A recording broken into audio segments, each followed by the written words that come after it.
Hello, good afternoon, everyone. We will start in a few minutes, but before that, let me just inform you that when you post your photos on Facebook or Instagram, use the hashtags RecFreeWebinars, the Z Zone, and the BECER. Also, for those who were not able to join us in Zoom, you may watch this webinar in facebook.com/rec.org.ph/live and rec.org.ph/YouTube. And if you have questions, you can type it in the Q&A box below so we will be able to see it and therefore ask our honorable speaker at the end of all the topics.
Hello. Wait. Good afternoon, everyone. Good afternoon. Good Sorry. afternoon, everyone. Yeah. Anyway, Anyway, so to start our webinar for today, let's start with, ladies and gentlemen, let's start with the Philippine National Anthem.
Tumayo po tayong lahat, ilagay ang kanang kamay sa ating dibdib at sabay-sabay nating awitin ang pambansang awit ng Pilipinas.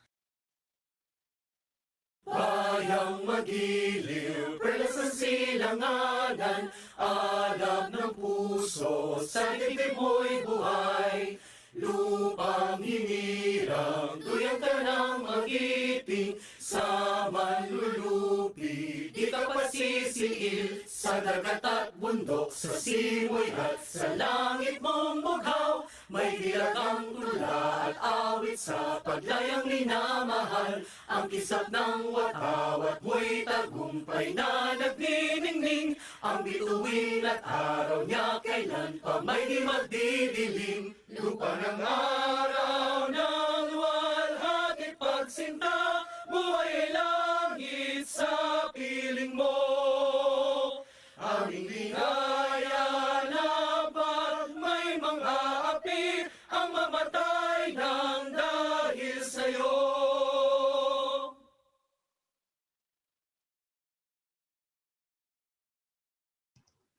So again, hello everyone. Welcome to the Z Zone 2020, Trailblazing the New Normal and Online Technology Forum. You're muted, Kuya John, my co-host. yeah, sorry. Okay, so this is episode 3, the BECR, which is brought to you by the Radio Engineering Circle Incorporated in collaboration with the Institute of Electronics Engineers of the Philippines Mindoro chapter and Philippine Technological Council Young Engineers section. So I'm yes, yeah, Kuya John, yeah. this is the Uh, third installation. exactly. So When was pakilala the muna first one? tayo. Okay, sige. Okay. So I'm John De La Cruz for Foxtrot 1 Papa Hotel. And I'm Mikey Zabat for India 1 Mike Kilo. And And now yeah. to officially start our third installation of BECE Hour, let's welcome the President of Radio Engineering Circle Incorporated, Patrick Hulipas.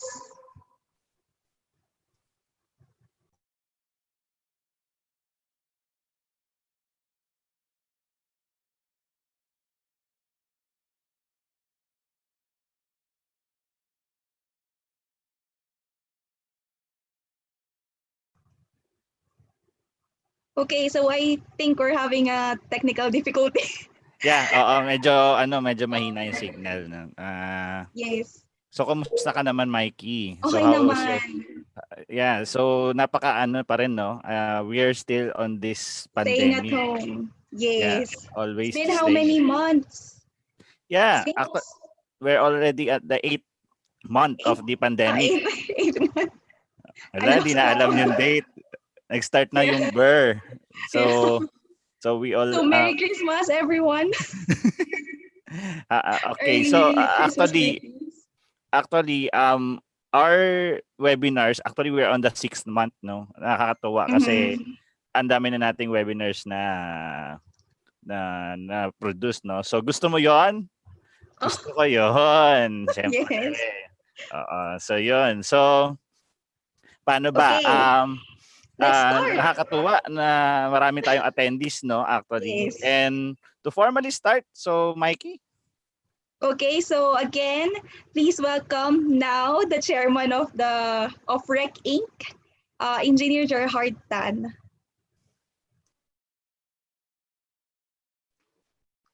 Hello, everyone. Good afternoon. I hope you're all in good shape and looking forward that this webinar series that we're offering you is something that will help you also update your career path for those professionals and likewise also know more about what's the latest with our CPDs and understand also what's the latest with ECE. What's up? What's up?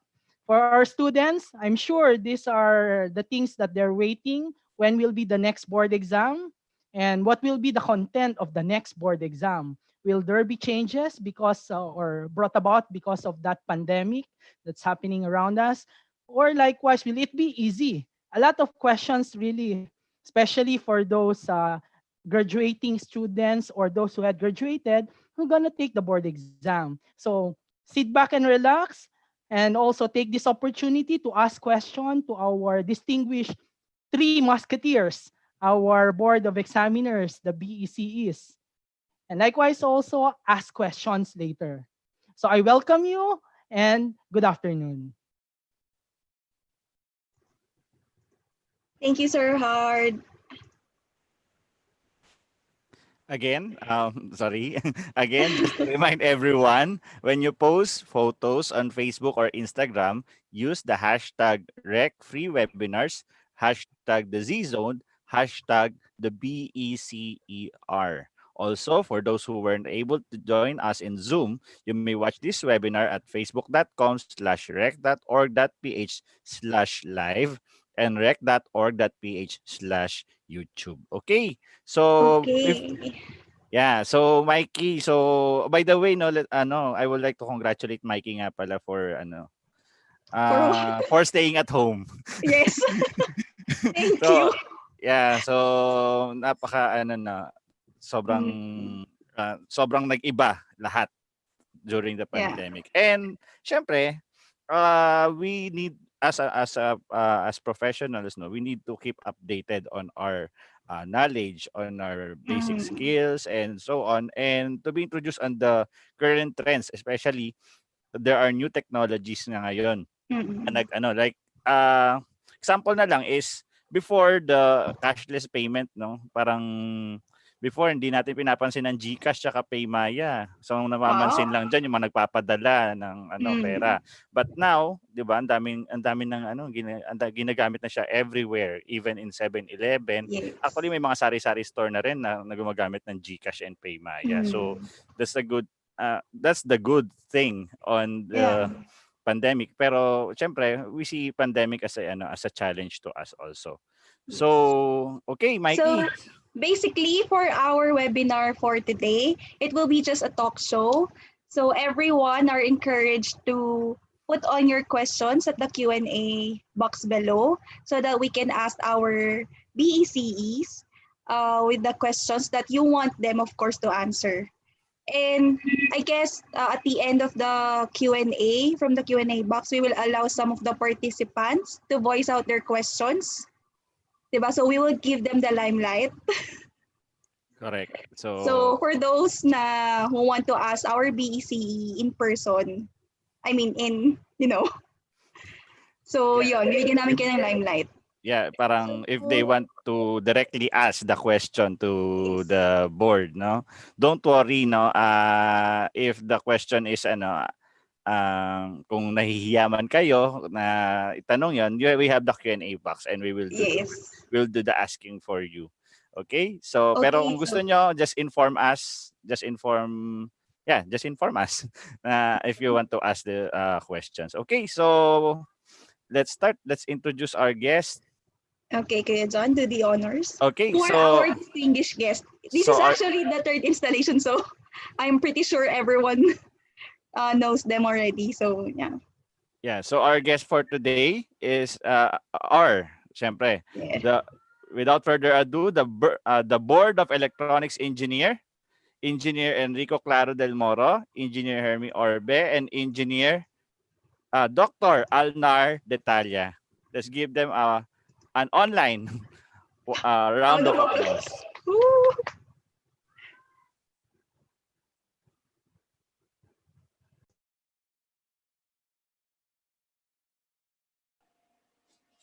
Okay. Kami na ba? O, ikaw na, Al. Ako na? Ba't wala kang Anyway. picture? Oo. Sige. Good afternoon to all of us.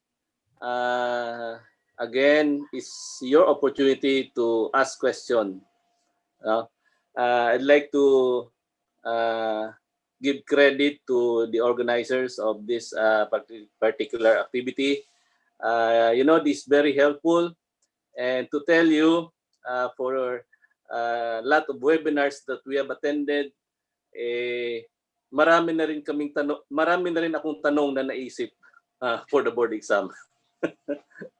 Anyway, so let's start the ball roll of it. By the way, so maybe Engineer Del Moro can say something probably, and also Engineer Orbe, before we will start the ball rolling. So again, we welcome everyone. Feel free to ask questions, to air your concerns, and we are willing to answer your questions.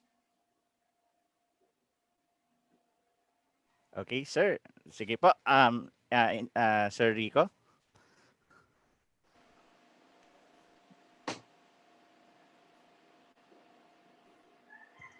Gusto ko yung hat ni Sir Rico Nakakatawa yung hat. Nag-make ng statement. Yes. Ayan, tumahimik na yung aso. Hingi kasi ng mga aso eh. Ano shout out? Shout out para sa akin. Okay. Nagsuot ako ng sombrero kasi isang linggo na yung aking gupit. Nagpagupit ako, so para mas okay na may sombrero. Ba't ba yan tabunan? Mas okay nga daw.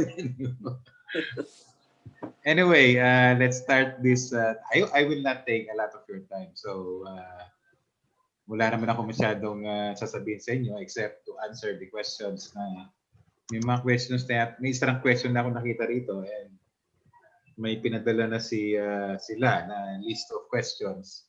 So it's good that we could start this and probably get also the questions from ilan ba attendees dito? 208. 208. Hindi ko alam kung meron pa kayo sa Facebook.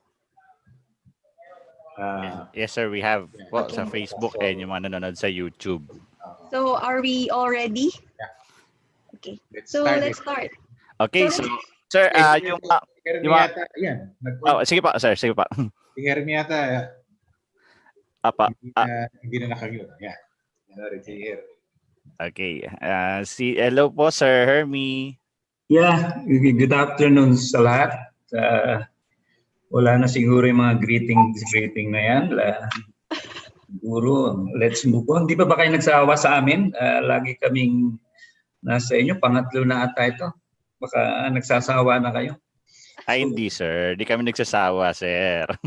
Opo, kasi due to limited time ng mga nakaraang episodes, there are still, questions coming from our participants. Actually, sir, ang participants natin ngayon will not only be on the professionals, we also have ECE students right now here na baka may mga tanong sila, and most probably yung mga kaka-virtual graduation pa lang po.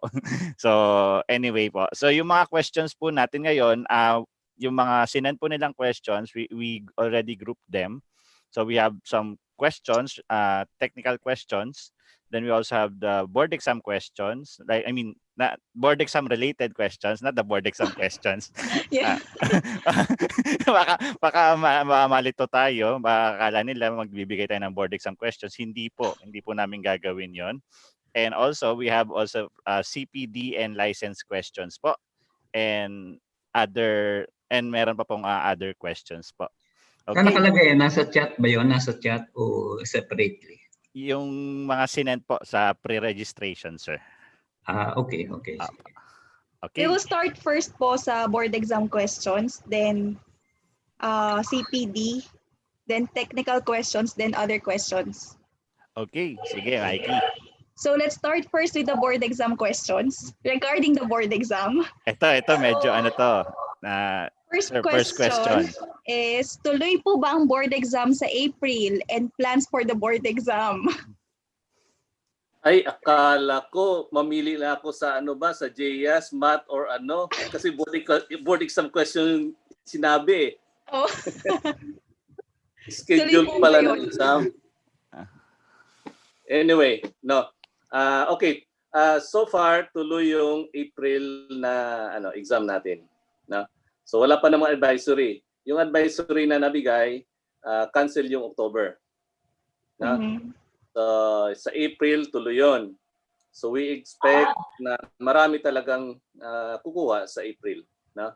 Kasi may dalawang exams tayo na hindi natuloy this year. Plus yung April 2021 na takers. So as far as the schedule is concerned, tuloy as of this time. Ayun. So Meron po bang magiging limitation when it comes to number of examiners? So far wala pa namang advice. Ano? Yeah. So far wala pa namang advisory with regards to that, Okay. So ang assumption natin na wala pang limit, no? So depende pa 'yan sa mga development in the coming days. But so far as the schedule is concerned, tuloy 'yon. With regards to the limit, wala pa namang advisory. So ang assumption natin, pipilitin nating i-accommodate yung mga takers last April, this October, and April for next year. Yun yung assumption natin. And let's wait for further advisory. Pero sir, naniniwala ako na ang board exam ay since before COVID, we follow the physical distancing. Naniniwala ako doon, sir. Kasi bawal magtabi-tabi. Oo. So ina-apply na actually natin 'yon, yung physical distancing during exam. So sanay na tayo doon. Yes, sir. Sanay na the thing tayo. is, kung marami yung magti-take, so we need a bigger venue for the exam. Additional Kung pipilitin schools talagang i-accommodate. More venue. Additional schools for examinations. Exactly. So sir, kung for example, if we're going to, let's say mag-increase yung number of takers, so most probably sir, mag-extend yung number of days na i-check yung papel and yung extension ng result, or hindi naman po maapektuhan yan? Yeah. Kaya na machine natin sa PRC. In fact, yung criminology, mas marami sila. Kinaya naman yun ni PRC. So, hindi pa rin mabago yung number of days for the release. Ganun pa rin. Yes, sir. So, depende na lang dun sa galing sa provinces kung merong restrictions sa airline flights, yun ang magdi-dictate nun. Kung hindi pa regular yung airlines, yung airplanes, kasi doon ipapadala yung yung answer sheets by plane. Padadala ng Manila yun. So kung limitado yung flights, it will affect yung number of days for the release of the exam. Okay. So, medyo constant pa rin po ang result. I mean, the days of waiting. At the same time, yung days ng taking of exam. Yes, the same. Yun pa rin. Yung conduct na exam, we will be learning from the experience of the Board of Medicine. Kasi next month, hindi pala next month, ngayon na pala, this month, i-conduct nila yung second half ng physician licensure exam, yung nabitin nung March. Kasi nung March, nakakuha sila ng 2 days. So meron pa silang pending na 2 days exam. Gagawin nila ngayon this coming 3rd week ng September. So yung experience doon, malalaman natin kung paano i-conduct. May mga, kung nagbo-monitor kayo sa Facebook page ng PRC, nandun na yung mga requirements for the board exam this coming September. And the same regulations will be applied for the, again, for the physician licensure exam come November. No? May date na yata sila. No? Kasi yung daughter ko mag-exam kaya may notice na siya na sa November yung exam nila. So we will learn from the experience of the Board of Medicine kung paano siya i-conduct. Kung further ba, i-reduce nila yung number of examinees per room, which means mag-i-increase yung number of rooms. So yun yung mga no? Currently, ngayon may mga requirement pa na dapat meron kang medical certificate prior to the exam. No? Dapat kung wala kang symptoms, dapat ay meron kang quarantine period and to be tested by a medical practitioner or magpapaswab test ka tapos meron kang test result. No? Parang yun yata yung requirement this coming September. So, possible po na ganun din by April. Posible kasi yung vaccine naman will come sometime pa by mid, yung trials will be finished by the first quarter of 2021. If the plans are successful enough, mga March pa siya matatapos, which is not enough time for the April board exam. Okay. Okay, so Mikey, may question dito no from a second year ECE student. So Yes. I am currently enrolled as a second year ECE student at hindi po may kakaila ang laki ng kaibahan sa noon at sa kalagayan ng lahat ngayon, which is true naman po.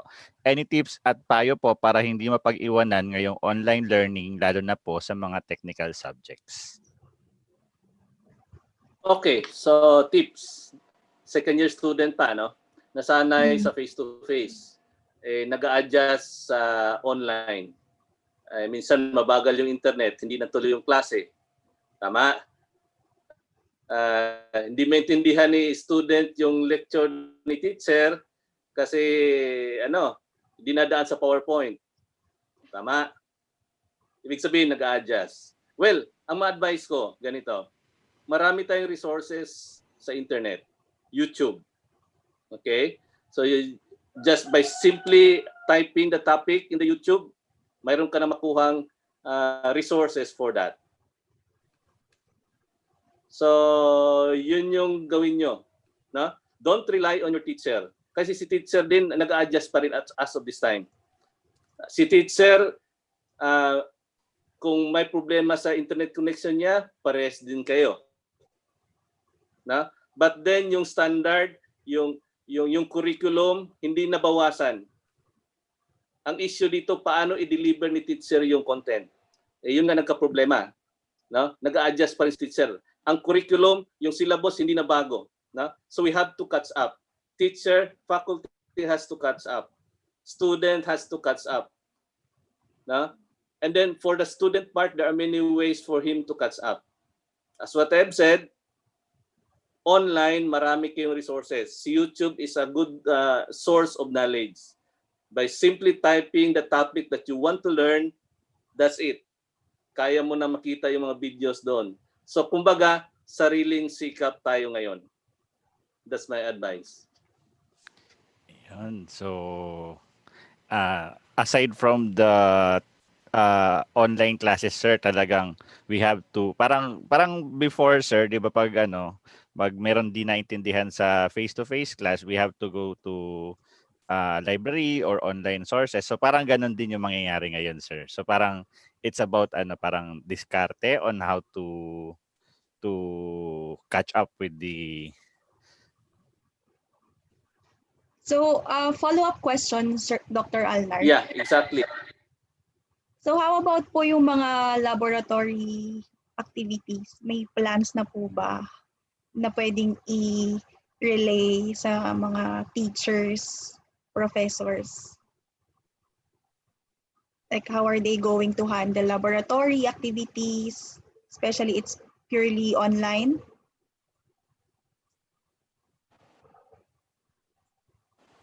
Medyo naiba yung boses mo, Mikey, ang dating sa akin.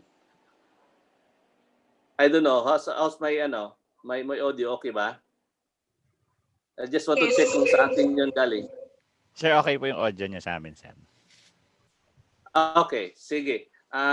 Yun, ang laboratory, yun ang problema natin kasi hindi yung kayang mahirapan tayong i-manage na online. Na? I think Engineer Rico has something to say about that as he is also with the CHED technical panel. So si CHED yung hahanap ng paraan paano i-deliver yung laboratory subjects na yan. Okay. With regards to the CHED, iba-iba yung methods ng mga HCI on how to handle it. No? Yung iba, they plan to conduct the laboratories using simulation software. So, gagamit ng simulation software, you conduct the experiments, etc., and then that's it. No? Yun ang isang option for a laboratory. Which, luckily for us, electronics engineering, maraming available simulation software as compared to the other engineering disciplines. No? Mas advantage sa atin yon. Yung ibang disciplines, ayaw nila ng simulation software. Kasi yung iba, wala silang ganun. Or iilan lang. So that's one. Another option is that kung meron tayong online lecture, pwede rin namang gawin yung laboratory online. No? And actually, currently ngayon ay nagko-conduct kami ng virtual assessment ng ibang schools at pinapakita nila kung paano sila nagre-record ng laboratory experiment. So, binibideo nila. So, ang gumagawa ng setup ay the professor and the laboratory assistant. Of course, using the health protocols. Sila lang yan nandun sa kwarto, tapos binibideo nila. No? And they will show that parang part of the lecture, pero actually laboratory class yun. No? Para at least merong makikita yung estudyante kung paano ginagawa, paano i-connect, no? Paano mo i-wire, no? Yung mga ganong klase. So, these are the methods kung paano gagawin siya. Yung ibang school naman, they are asking permission from CHED na iiwan muna nila yung laboratory. Di ba? Merong lecture, tapos merong laboratory. So, ang isang option nila, kasi gusto nila talaga yung laboratory ay hands-on. No? Gusto talaga nila hands-on. So, iiwan nila yung laboratory, they will continue with the lecture classes.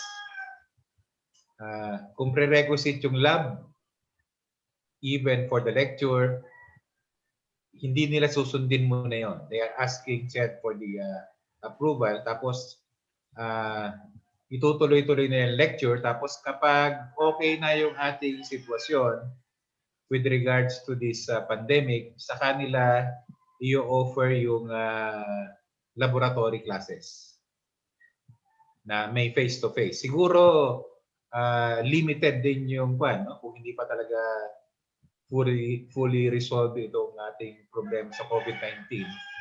Limited muna yung students kasi nga merong plantilla na na wala muna ang face to face, pero supposed to be ang wala lang face to face dapat ay originally yun lang na under ng ECQ tsaka MECQ. Dapat pagdating ng GCQ tsaka MGCQ, dapat medyo may relaxation na with regards to face to face, no? Kaya lang ginawa ng across the board yung implementation. So maski anong status mo, maski yung pinakamababang MGCQ, wala pa rin face to face. So we will see kung ano yung may experience nitong incoming na first semester. Yung iba pala nag-start na, no? Yung private schools nag-start na.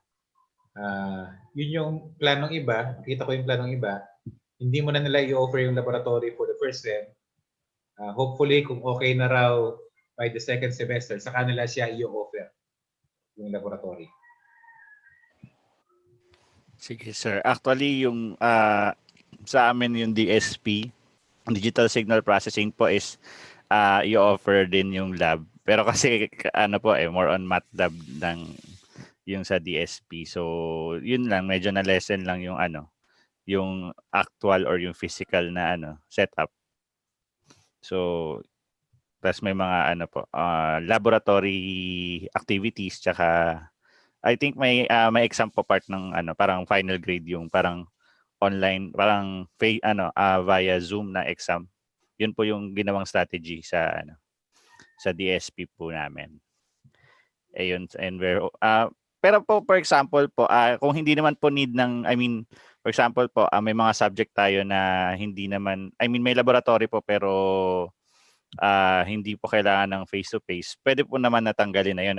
Exempt na po siya dun sa required na on face to face na laboratory classes.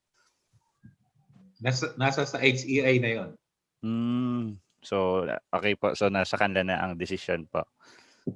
Okay po. Yeah, may I ask, do we have on board mga teachers sa natin, sa virtual audience natin? May mga teachers ba? Meron. Yes, If there are faculties, you can raise your hand. Yeah. A piece of advice lang, when you teach the subject, please don't rely too much on PowerPoint. Dapat may makita naman si estudyante na may sinulat ka para masundan yung logic ng tinuturo mo. So, kasi minsan, karamihan, they rely on PowerPoint, ipa-slideshow na lang yung PowerPoint, mahirapan si estudyante to catch up the logic of the solution, no? So kailangan talagang mayroon silang masundan na computation. So I would like to advise na mag-invest naman kayo ng mga tablets. It's just like an extension of your mousepad. So doon mo isusulat yung yung mga equations mo or mga circuit diagrams mo. Okay? You can make use of a blank sheet ng Word document or a blank slide ng PowerPoint. Okay? So using that tablet with a pen, you can write naman. And so masundan ng estudyante yung tinuturo mo. Just don't rely talaga on the PowerPoint itself na it's not really very effective. As of now, nagtuturo pa rin ako sa graduate school. So yun yung ginagamit ko. So I'd like to give this advice to our teachers. Please don't rely on PowerPoint. Let your student follow the logic of your computation or the solution of the circuits that you are given. No? Mag-invest kayo ng mga tablet. No? Tablet is just an extension of your mousepad, but you have the capability to write. No? You can make use the blank Word document as your virtual whiteboard or a blank slide of the PowerPoint as your virtual blackboard, and doon nyo isusulat yung problems and solution nyo. So that's a piece of advice. Or Yeah. if they're using like video call, pwede rin sila mag-invest sa whiteboard that they can show how. Yeah, the thing is dapat makita the thing is dapat makita ni estudyante kung ano yung flow ng computation mo. Kasi sanay si estudyante before sa blackboard type na may nagsusulat talaga si teacher. Masundan ni estudyante yung logic ng solution mo. Eh ngayon, kung puro lang PowerPoint, slide na yan, hindi niya masundan. Na? Okay. Yeah. I believe sa webinar natin about Google, may na-discuss si Miss Pepita about doon. Di ba, Kuya John? Yeah. So, Yes. may nagsabi din dito sa Q&A box that there is a Microsoft Whiteboard now po which work best using a digital input or device. Yeah, exactly. You can also use the digital whiteboard in Google Meet. Even in Zoom, mayroon tayong whiteboard dito, no? You can make use of that. However, the thing is, kung ano yung sinusulat mo, paano ibigay sa estudyante? Unless if they are going to record that, pwede.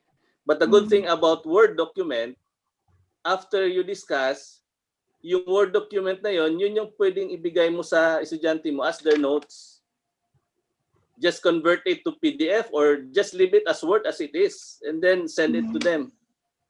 Notes na nila yon. Yes, sir. Actually, sir, challenging talaga lalo na yung mga highly computational subject. Na imagine ko mag-online class ng electromagnetics. Medyo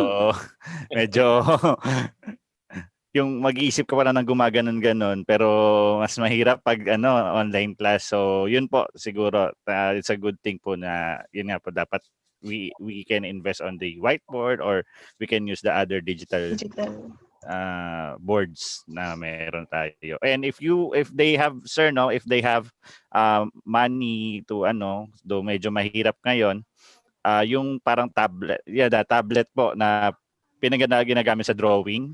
Yeah, exactly. Yun yung ginagamit ko. Around mga 3,000 pesos ata pwede ka nang makabili ng isang tablet, maliit. Ayun, opo, tama. Tapos pwede namang credit card yun na, sir, no? Para pwede naman, oo. Naka 6 months to pay. Sa Shopee at sa Lazada, marami yun.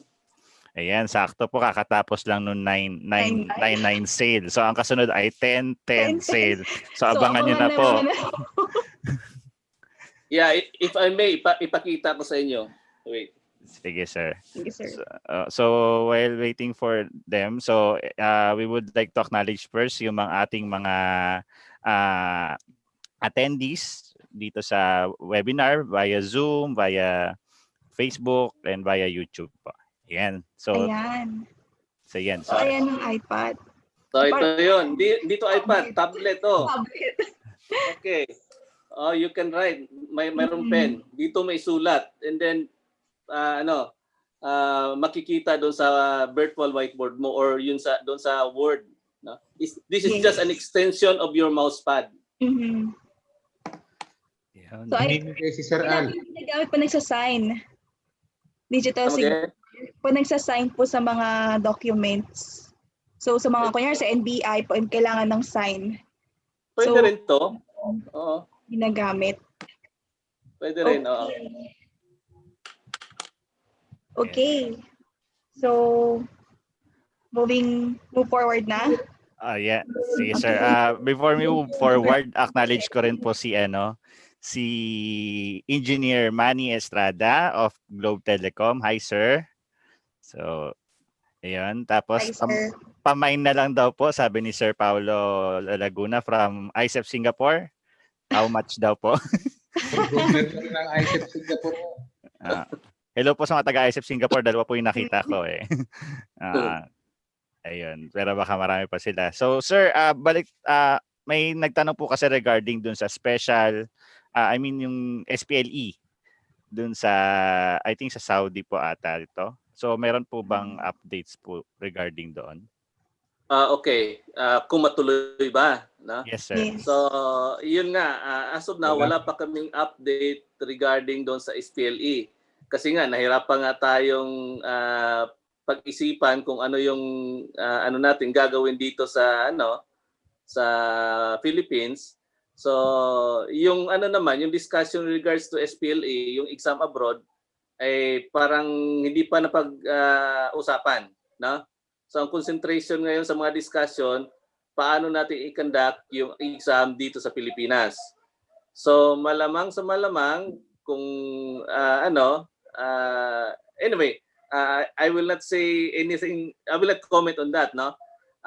But so far, ang concentration ngayon paano i-conduct yung dito. So kung ma-establish na natin yung process how to conduct the exam here in the Philippines, now siguro isunod na yan sa SPLE. But as of now, wala pa tayong mabigay na comment with regards to that particular conduct of exams abroad. Sige, sir. Iwan muna natin, sir, ang board exam. So punta naman tayo, sir, sa CPD and license questions. So Mikey?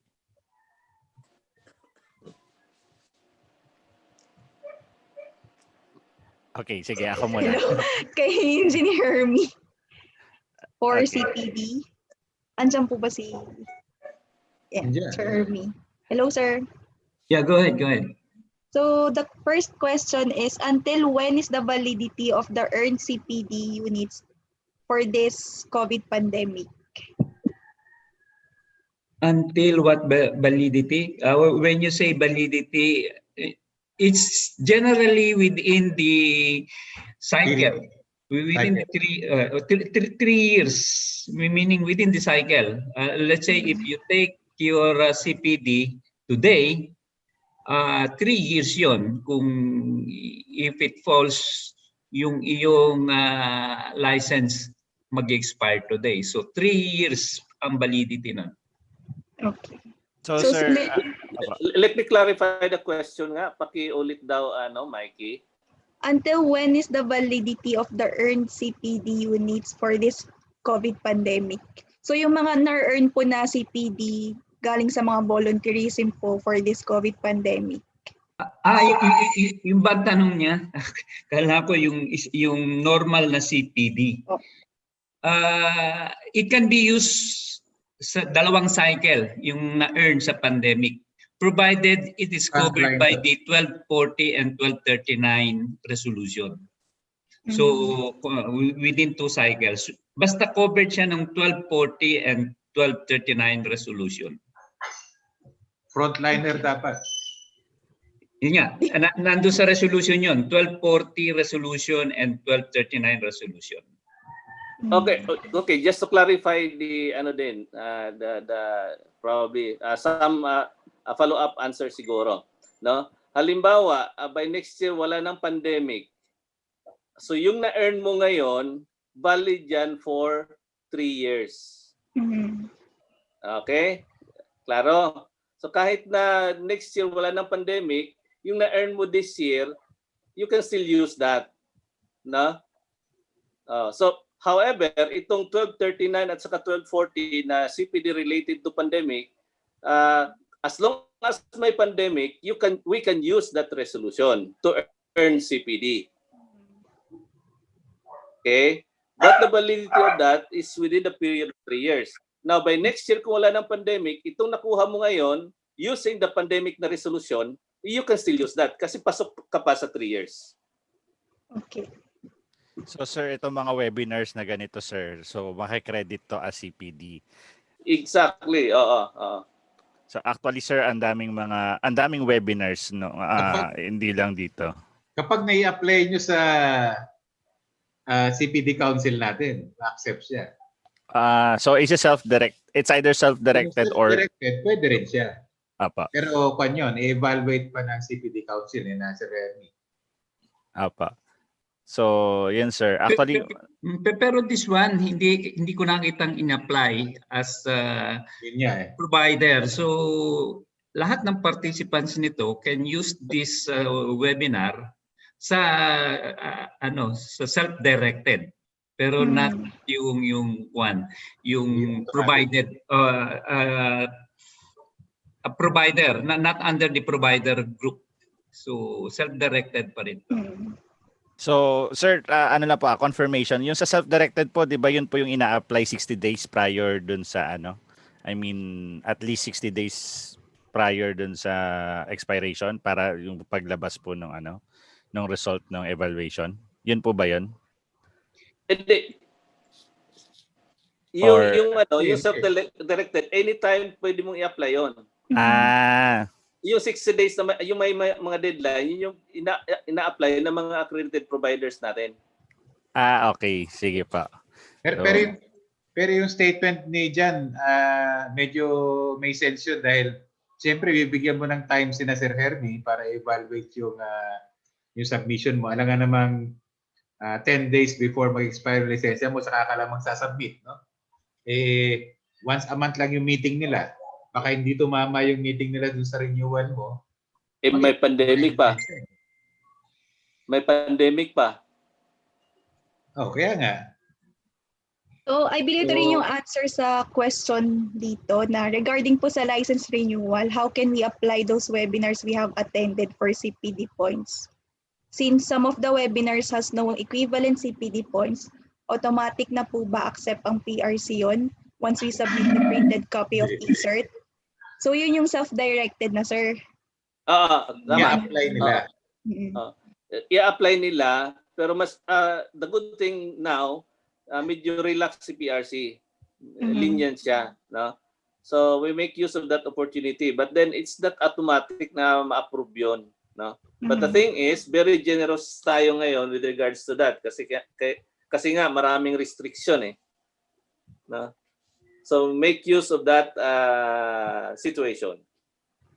Yes. Pero dapat hindi nila pinoproblema yung CPD this time dahil ang requirement natin 15 units lang ang dami-daming libreng CPD na webinar. So dapat hindi ko to problemahin dahil 15 lang hindi pa natatapos yung antecedents na requirement ng RA 10912. So 15 hangga't di pa nakukumpleto yon, 15 units pa rin ang requirement per cycle. So yun din yung question dito. Sabi dito is for the ECE profession, what is the required CPD units? Is it 45 RA 9292 or 15 RA 10912?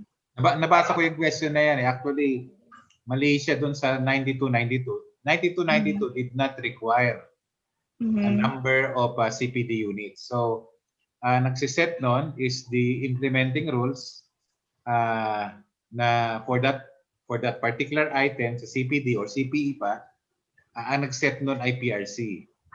45 yung sinet, no? But with the advent of RA 10912 and the subsequent revisions, yung 45 na yun, ibinaba pa sa 15. So currently, 15 tayo until makumpleto yung antecedents ng PRC, ng APO, ng board. Tapos pag nakumpleto yun, saka lang tayo babalik dun sa 45. So I think it will not happen in the next 2 years. Sana. For sure, this year hindi mangyayari yun. Hindi, baka masyadong mahaba yung projection mo, baka less than 2 years. For sure, this year hindi siya mangyayari. This year, pero not necessarily. Baka mabibilisan yan kasi because of the new bill filed in the Senate and also in Congress. So malamang expedite yan. In fact, there are several meetings already with the Senate and also with the Congress or with the Congress. So baka ma-speed up yung requirement na yan. So nire-revise na yung ating CPD in terms of adding more features dun sa CPD law. I-include na yung CPSP or yung career progression at saka yung credit accumulation and so forth and so on. So baka mabilis yan pagka lumabas yung bagong CPD law.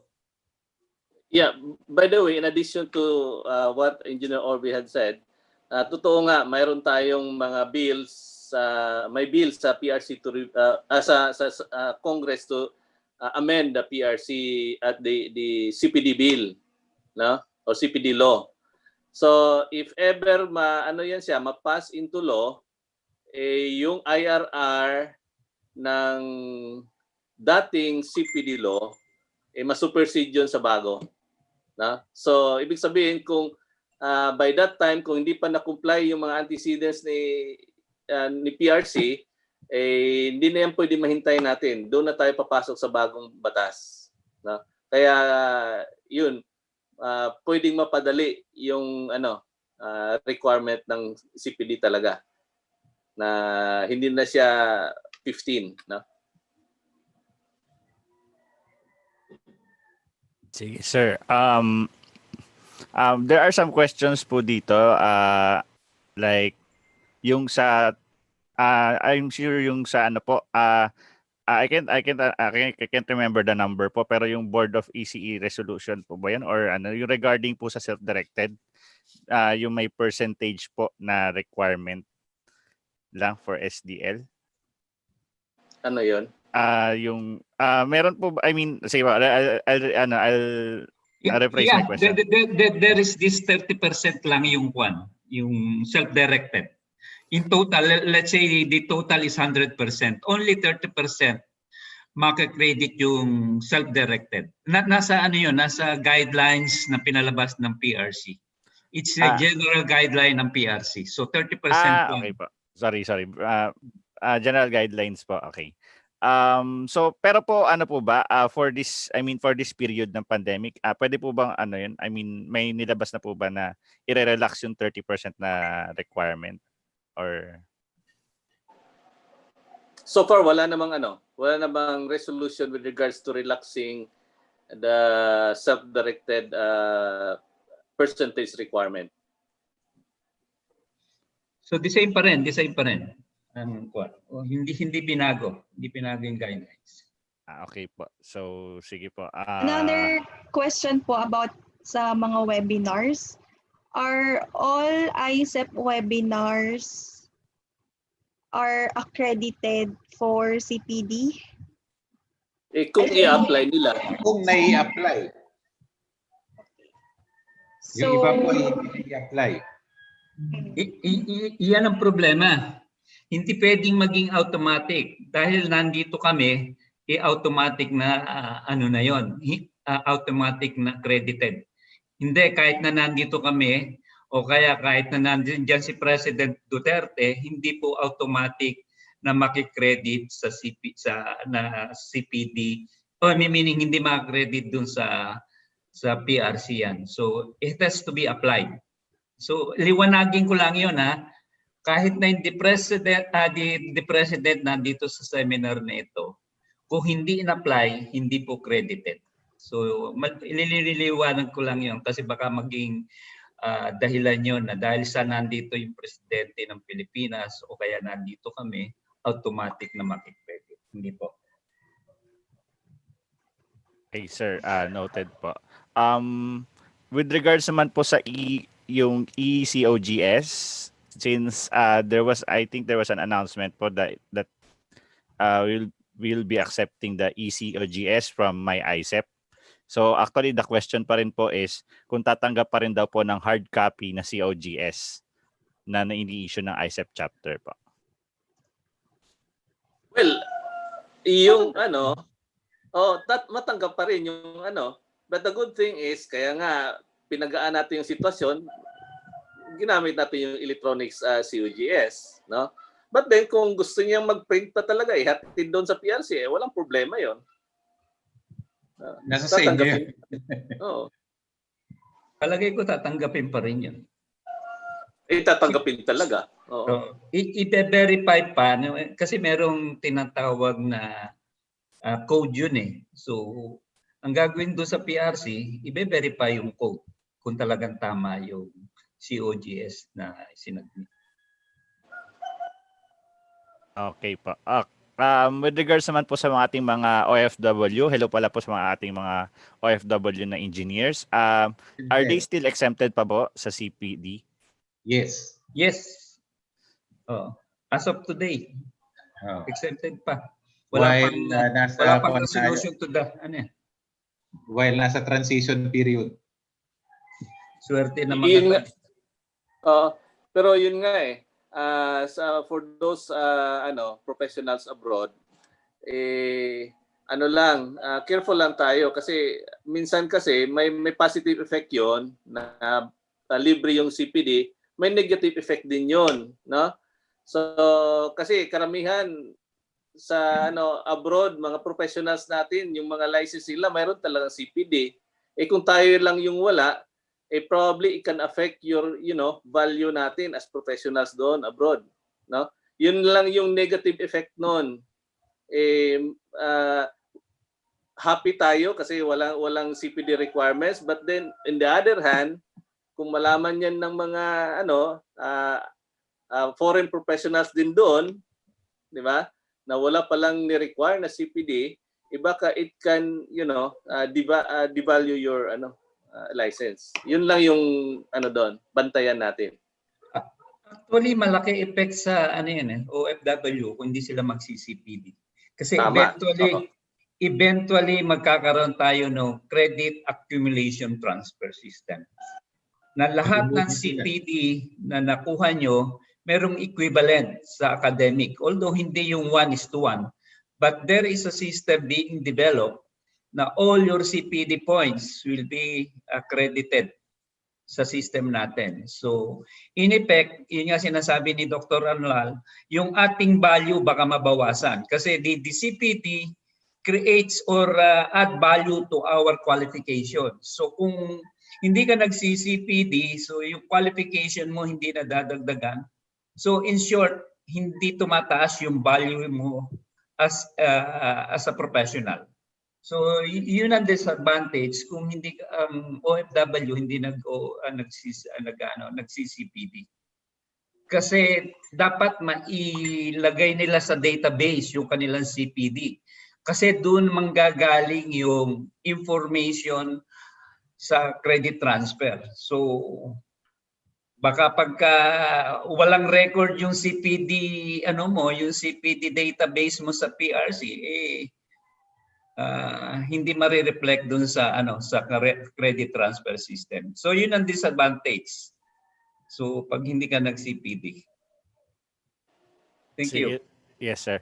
So ibig sabihin, sir, may yung current natin ngayon, direction is may chance na pwede ka na mag-accumulate ng CPD.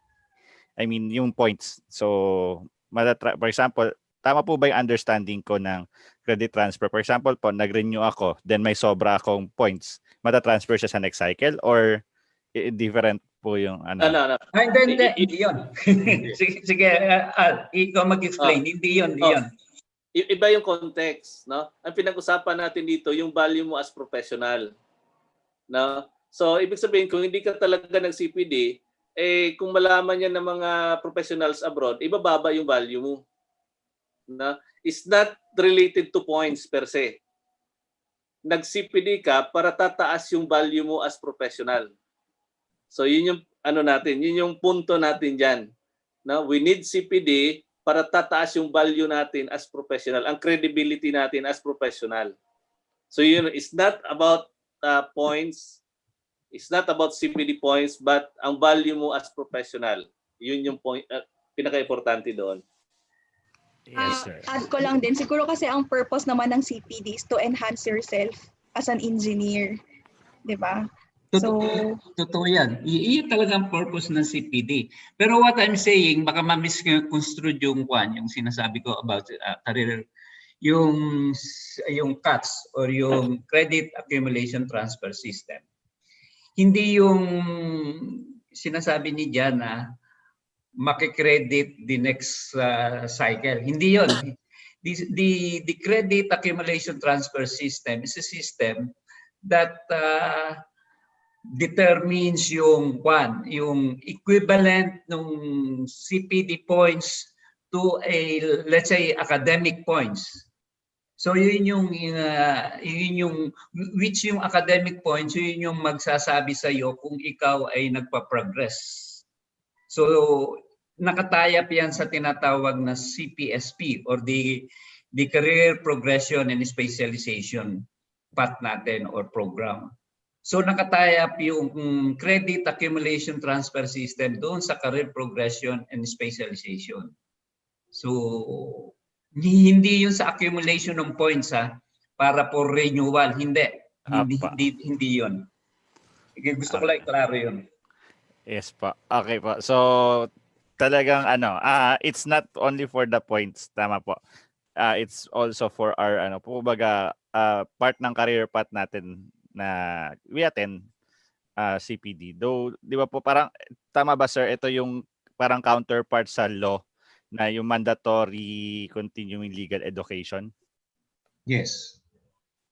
So I think that as professional din sir, tama naman na we have this, though hindi siya ganun ka mandatory kasi may points lang na required, unlike po 'di ba sa pero dapat as parang personal na lang natin na personal as a professional na for us to grow, dapat we have to, let's say, attend seminars, trainings, and workshop to increase the value as per Dr. Detalya po. Okay? Kung kung meron kang plano to have yourself accredited to international registries, kailangan mo talagang mag-accumulate ng CPD. Dahil ang requirement noon, hindi naman yun nababago, no? Kagaya nung dito sa Pilipinas, na yung sa atin niya, from 45, ginawang 15, no? Tapos i-exempt pa yung OFW, no? Pag nandun ka sa international registry, ang minimum doon ay 150 hours per 3 years.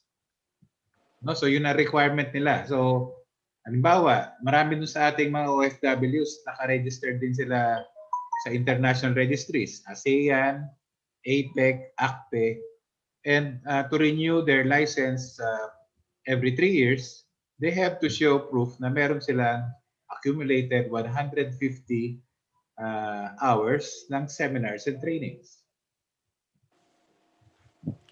Yes sir. Actually sir, kapag actually kung hindi natitingnan yung points, meron ako makakakilala na addict sa seminar, as in kahit paid. Talagang umaattend sila, lagi ko sila nakikita sa mga seminars po ng different orgs. Opo, talagang sa government system, si Al na lang, i-confirm ni Al. Alam ko requirement ito ni civil service dahil every year nagsasubmit ka ng ng PDS mo, di ba? PDS.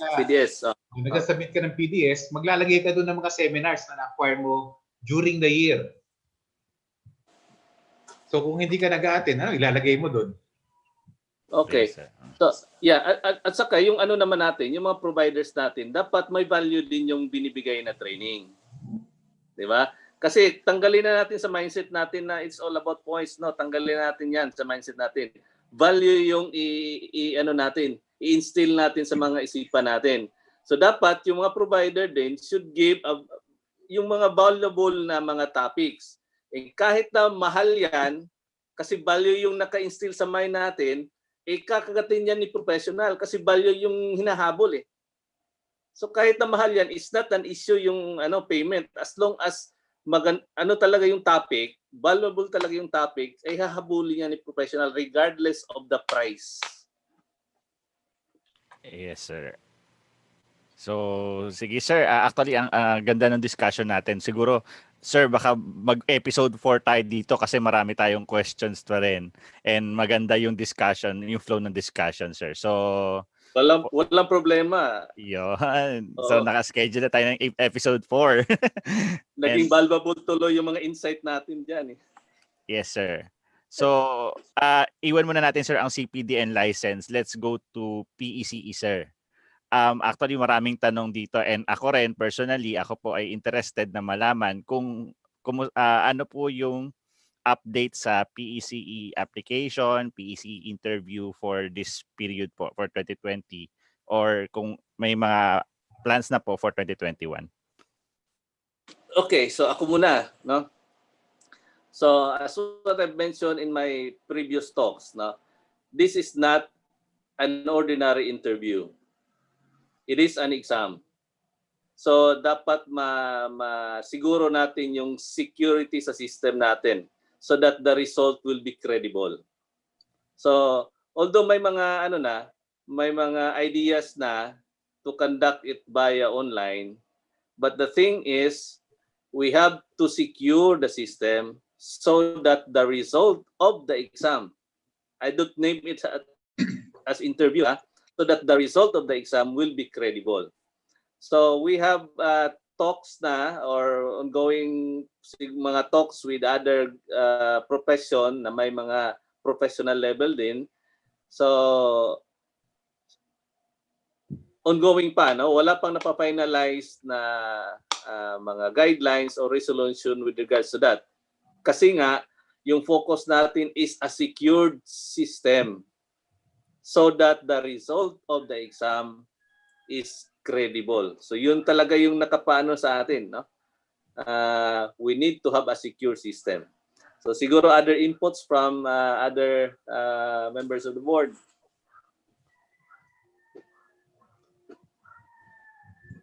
Yes. Actually, we are talking with electrical and mechanical kasi not only ECE ang meron tinatawag na oral interview or oral exam. So, yung dalawang board, electrical at mechanical, merong ganyan. So, what we are thinking, parehas yung online interview, online exam, nung tatlong yon para makakuha tayo ng approval sa commission. So far, meron ng initial talk doon sa dalawang board, o meaning dalawang profession, pero wala pang finalize output yung grupo para Submit. mai-submit o mai-recommend sa commission. Kasi ang commission ang may final say kung matutuloy yung online interview or yung non face-to-face interview. So sa ngayon wala pang final what we call final result do sa mga meetings. So but eventually dapat magkaroon na tayo ng online interview or online examination kasi mukhang matatagalan tong pandemic nito. So hopefully. Mag-submit lang kayo. Oh, yun. Mag-submit lang kayo. Mag-submit pag nakita na ng commission. Pag nakita ng PRC na marami, action nila yun. Oo. I-allow ng lahat. Okay, so yun po. So pwede na po tayo mag-apply. I mean, pwede na mag-apply sa PRC po, no? So I suggest pagka nag-apply, wag niyo muna isama yung yung mga na-expire like yung NBI. Sayang pag kumuha kayo ng NBI pagkatapos na-expire, pakukunin uli kayo. O kaya ng ombudsman. Wag muna yung i-file yon. Pagka meron ng kasiguruduhan na po pwede na kayong ma-interview o may oral interview na, so doon na lang tayo mag-file. Sayang naman yung yung effort nyo. so yun. So pwede na po tayo mag-apply sa PRC. Pero yung mga expired po, tama. Okay, yung mga expired po na madaling ma-expire na documents, pwede pong to follow na lang yun, sir. So okay, so I think maraming nagtatanong, sir Actually ako kahit next year pa ako mag-a-apply pero we're not expecting naman na we're expecting na maging okay na next year pero most probably kung maging same pa rin yung kung ano yung nangyayari ngayon by next year, so most probably po medyo maapektuhan lahat ng mga kabatch ko. Hello po sa mga kabatch ko, mga batch 2013.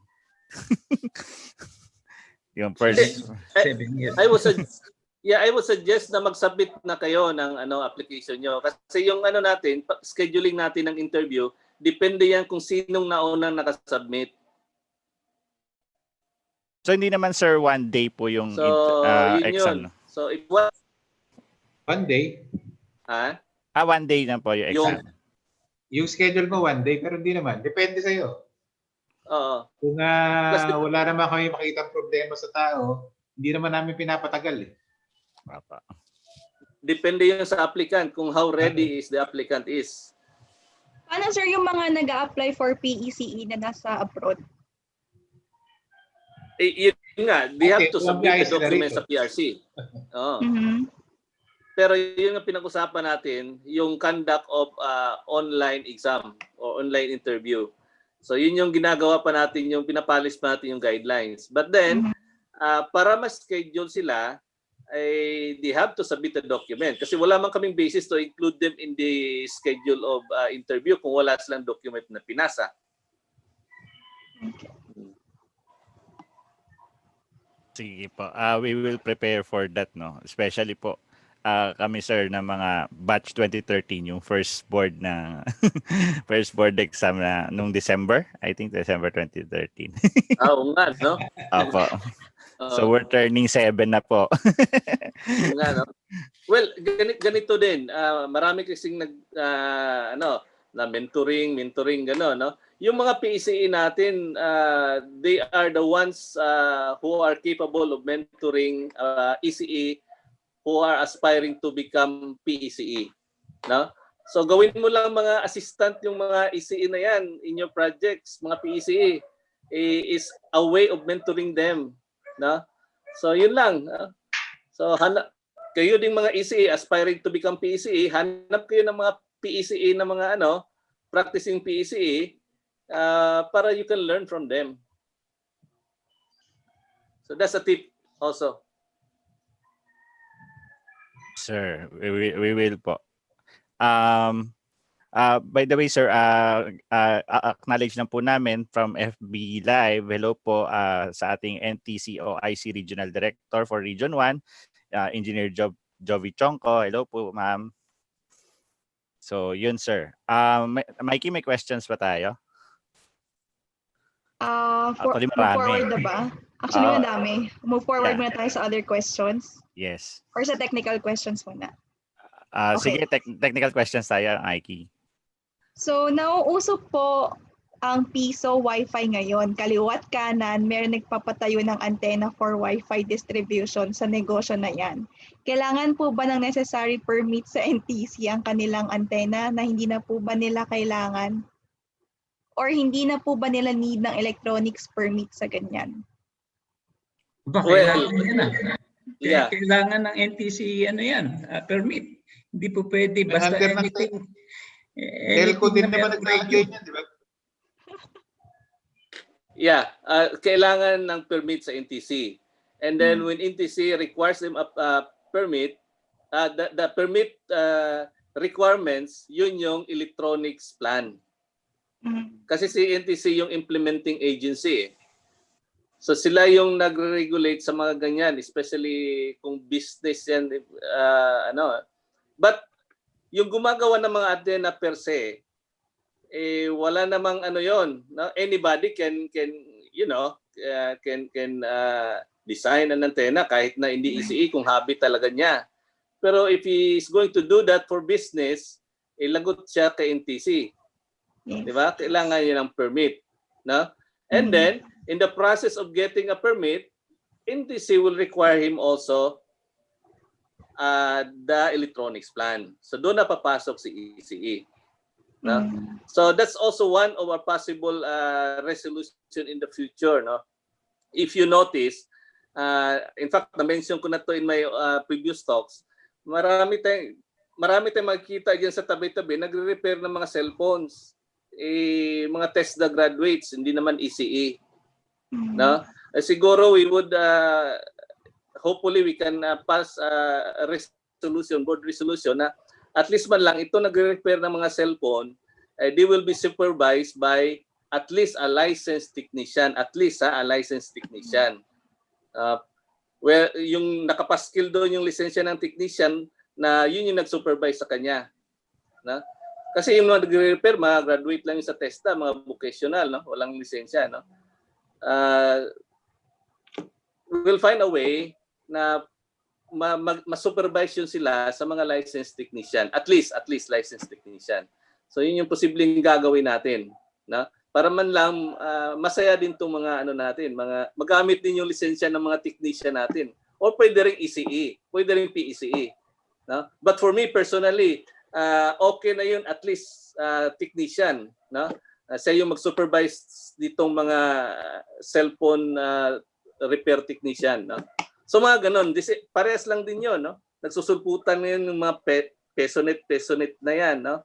So may hawak yan si NTC. Yes, sir. Actually, may question din, sir, na isang technical. Ano daw po yung pwedeng maging possible contribution ng PECE, ECE, or ECT sa incoming project ng DOH Health Facilities Enhancement Program para sa design ng isolation rooms under the Philippine World Bank COVID-19 Emergency Response Project? Okay.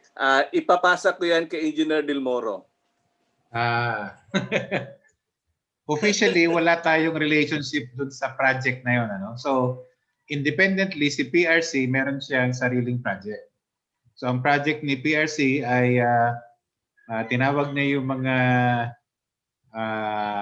construction, building construction related professions, so engineering, pati technology, to come up with recommendations for requirements for health facilities, no? With the light of the current COVID-19 pandemic, and looking forward na baka sakaling wag naman na meron uling susunod pa rito, no? Kasi we can never tell, no, kung merong panibagong sakit na puputok in the future, no? So we are looking at creating or proposing pala. Kikreate muna ng standards for new health facilities, and isasubmit ito sa Department of Health. So, nabanggit mo kanina, project ng WHO, wala kaming kwan doon. So, yung gagawin lang namin is just within PRC and to be submitted sa DOH. Kung later on, sabihin ni DOH na i-incorporate namin yung requirements ng WHO, siguro babaguhin uli yung magagawang standards on new health facilities. And for that matter, meron tayong ginawang technical working group kasi kailangan ng PRC gawa daw ng TWG, and we have chosen 2 engineers na merong experience sa biomedicals, isang engineer na may experience sa clean room, kaming 3 sa Board of Electronics Engineering, tsaka isang engineer pa na nandun sa building electronics profession. 7. So we will come up with recommendations on new health facilities in relation to electronics. Well, ako naman, yung personal take ko doon, aside from those mentioned by Engineer Del Moro, let's not wait kung ano yung ipapagawa sa atin ni DOH. No? So tayo na yung mag-isip kung ano yung pwede natin mag-contribute as electronics professionals. Kumbaga, kung pwede mong i-automate tong ganito, di ba? So it's a matter of collaborating with medical practitioners, ay makaisip ka kung ano yung pwede mong gawin as electronics professionals. So hindi natin hintayin na si DOH pa yung mag-suggest na dapat ganito yung gawin, kasi for them also limitado lang din yung nila, yung ideas nila with regards to that, kasi nakapokus sila sa medical no? So by just simply collaborating with them, by that makaisip tayo kung ano yung pwede natin magawa as electronics professionals, no? By just merely collaborating with medical doctors and medical professionals, pwede tayo makaisip ng pwede nating magawa for them, no? So tayo na yung mag-initiate. Wag na nating hintayin sila, no? First, collaborate with them, and by collaborating, makaisip ka ng mga ideas and then do it, na i-apply mo yung pagka electronics professional mo. That's the only way na we can contribute to them, no? On this particular pandemic situation. May further questions po dito about sa mga electronics engineers na nagpa-practice ng profession nila in biomed field. So, possible po ba na ma-regulate ng BECE po ito? Karamihan po kasi na nagpa-practice po ng biomed field ay test the graduate po. Yan. Okay. So we'll try to coordinate with, kasi nandiyan yan sa sa qualification standards ng civil service. But then we cannot stop the private institution kung sino yung i-hire niya. No? So it's a matter of dapat magpakitang gilas din tayo as electronics professionals. Kaya siguro nakita nila yung ibang tao na hindi licensed professional kasi yun yung nagpakitang gilas, yun na recognize nila. Minsan mayroon din tayong pagkukulang as electronics professionals. Na? Hindi tayo nagpapakita ng gilas. Yun din yung pagkukulang natin. So ang epekto niyan, ang na-recognize ng mga institusyon na yan, yung iba. Okay? So it's about time for us na i-impose natin yung capability natin as electronics professionals. But on our part, we'll try to initiate measures na pwede ring maging qualification ang lisensya as biomedical practitioner.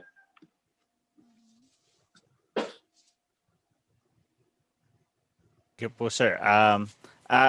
Question naman, sir, sa government related, kasi we all know, sir, yung eligibility natin as engineers and PECE is actually hanggang parang engineer 5. So doon na po nagre-require ng RA 1080. However po, doon sa mga higher positions in the government, nawawala po yung eligibility na yon. Will there be a chance po na parang magkaroon ng talks si PRC through the Board of ECE and the civil service with regards po dun sa parang kasi po may mga positions po like the director na ang kino-consider na po is only the yung aside from the experience is yung seso or yung sese po na pero nawawala na po yung RA 1080 eligibility. Yeah, okay. So I guess ICEP can help us also provide information with regards to that, no? Kasi kumbaga gustuhin man natin makipag-audience doon sa sa civil service, pero minsan nakukulang din kami sa mga talking points namin. Kasi hindi namin alam kung ano yung nangyari frontline, no? So please help us also give some information kung ano yung pwede nating ipaglaban doon, no? So well, we can arrange, no? As long as mayroon tayong concrete na mabigay na talking points, no? So kaya yung mga talking points na yan should come from you, no? Na nasa front line, no? Just let us know. Although kami din maghanap din ng mga possible points na pwede nating erase doon para ma-correct yung dapat i-correct, no? So, yun nga. Yung mga directors naman, kung medyo specific na talaga yung nature ng trabaho na it requires talaga the expertise of electronics professional, yun yung pwede nating ilaban. But kung directorship per se na medyo broad yung yung scope niya, minsan mahirapan tayong ilaban yan, no? Unless mapatunayan natin na yung scope talaga niya medyo specific talaga towards the practice of electronics engineering profession. So yun kailangan namin ng tulong nyo.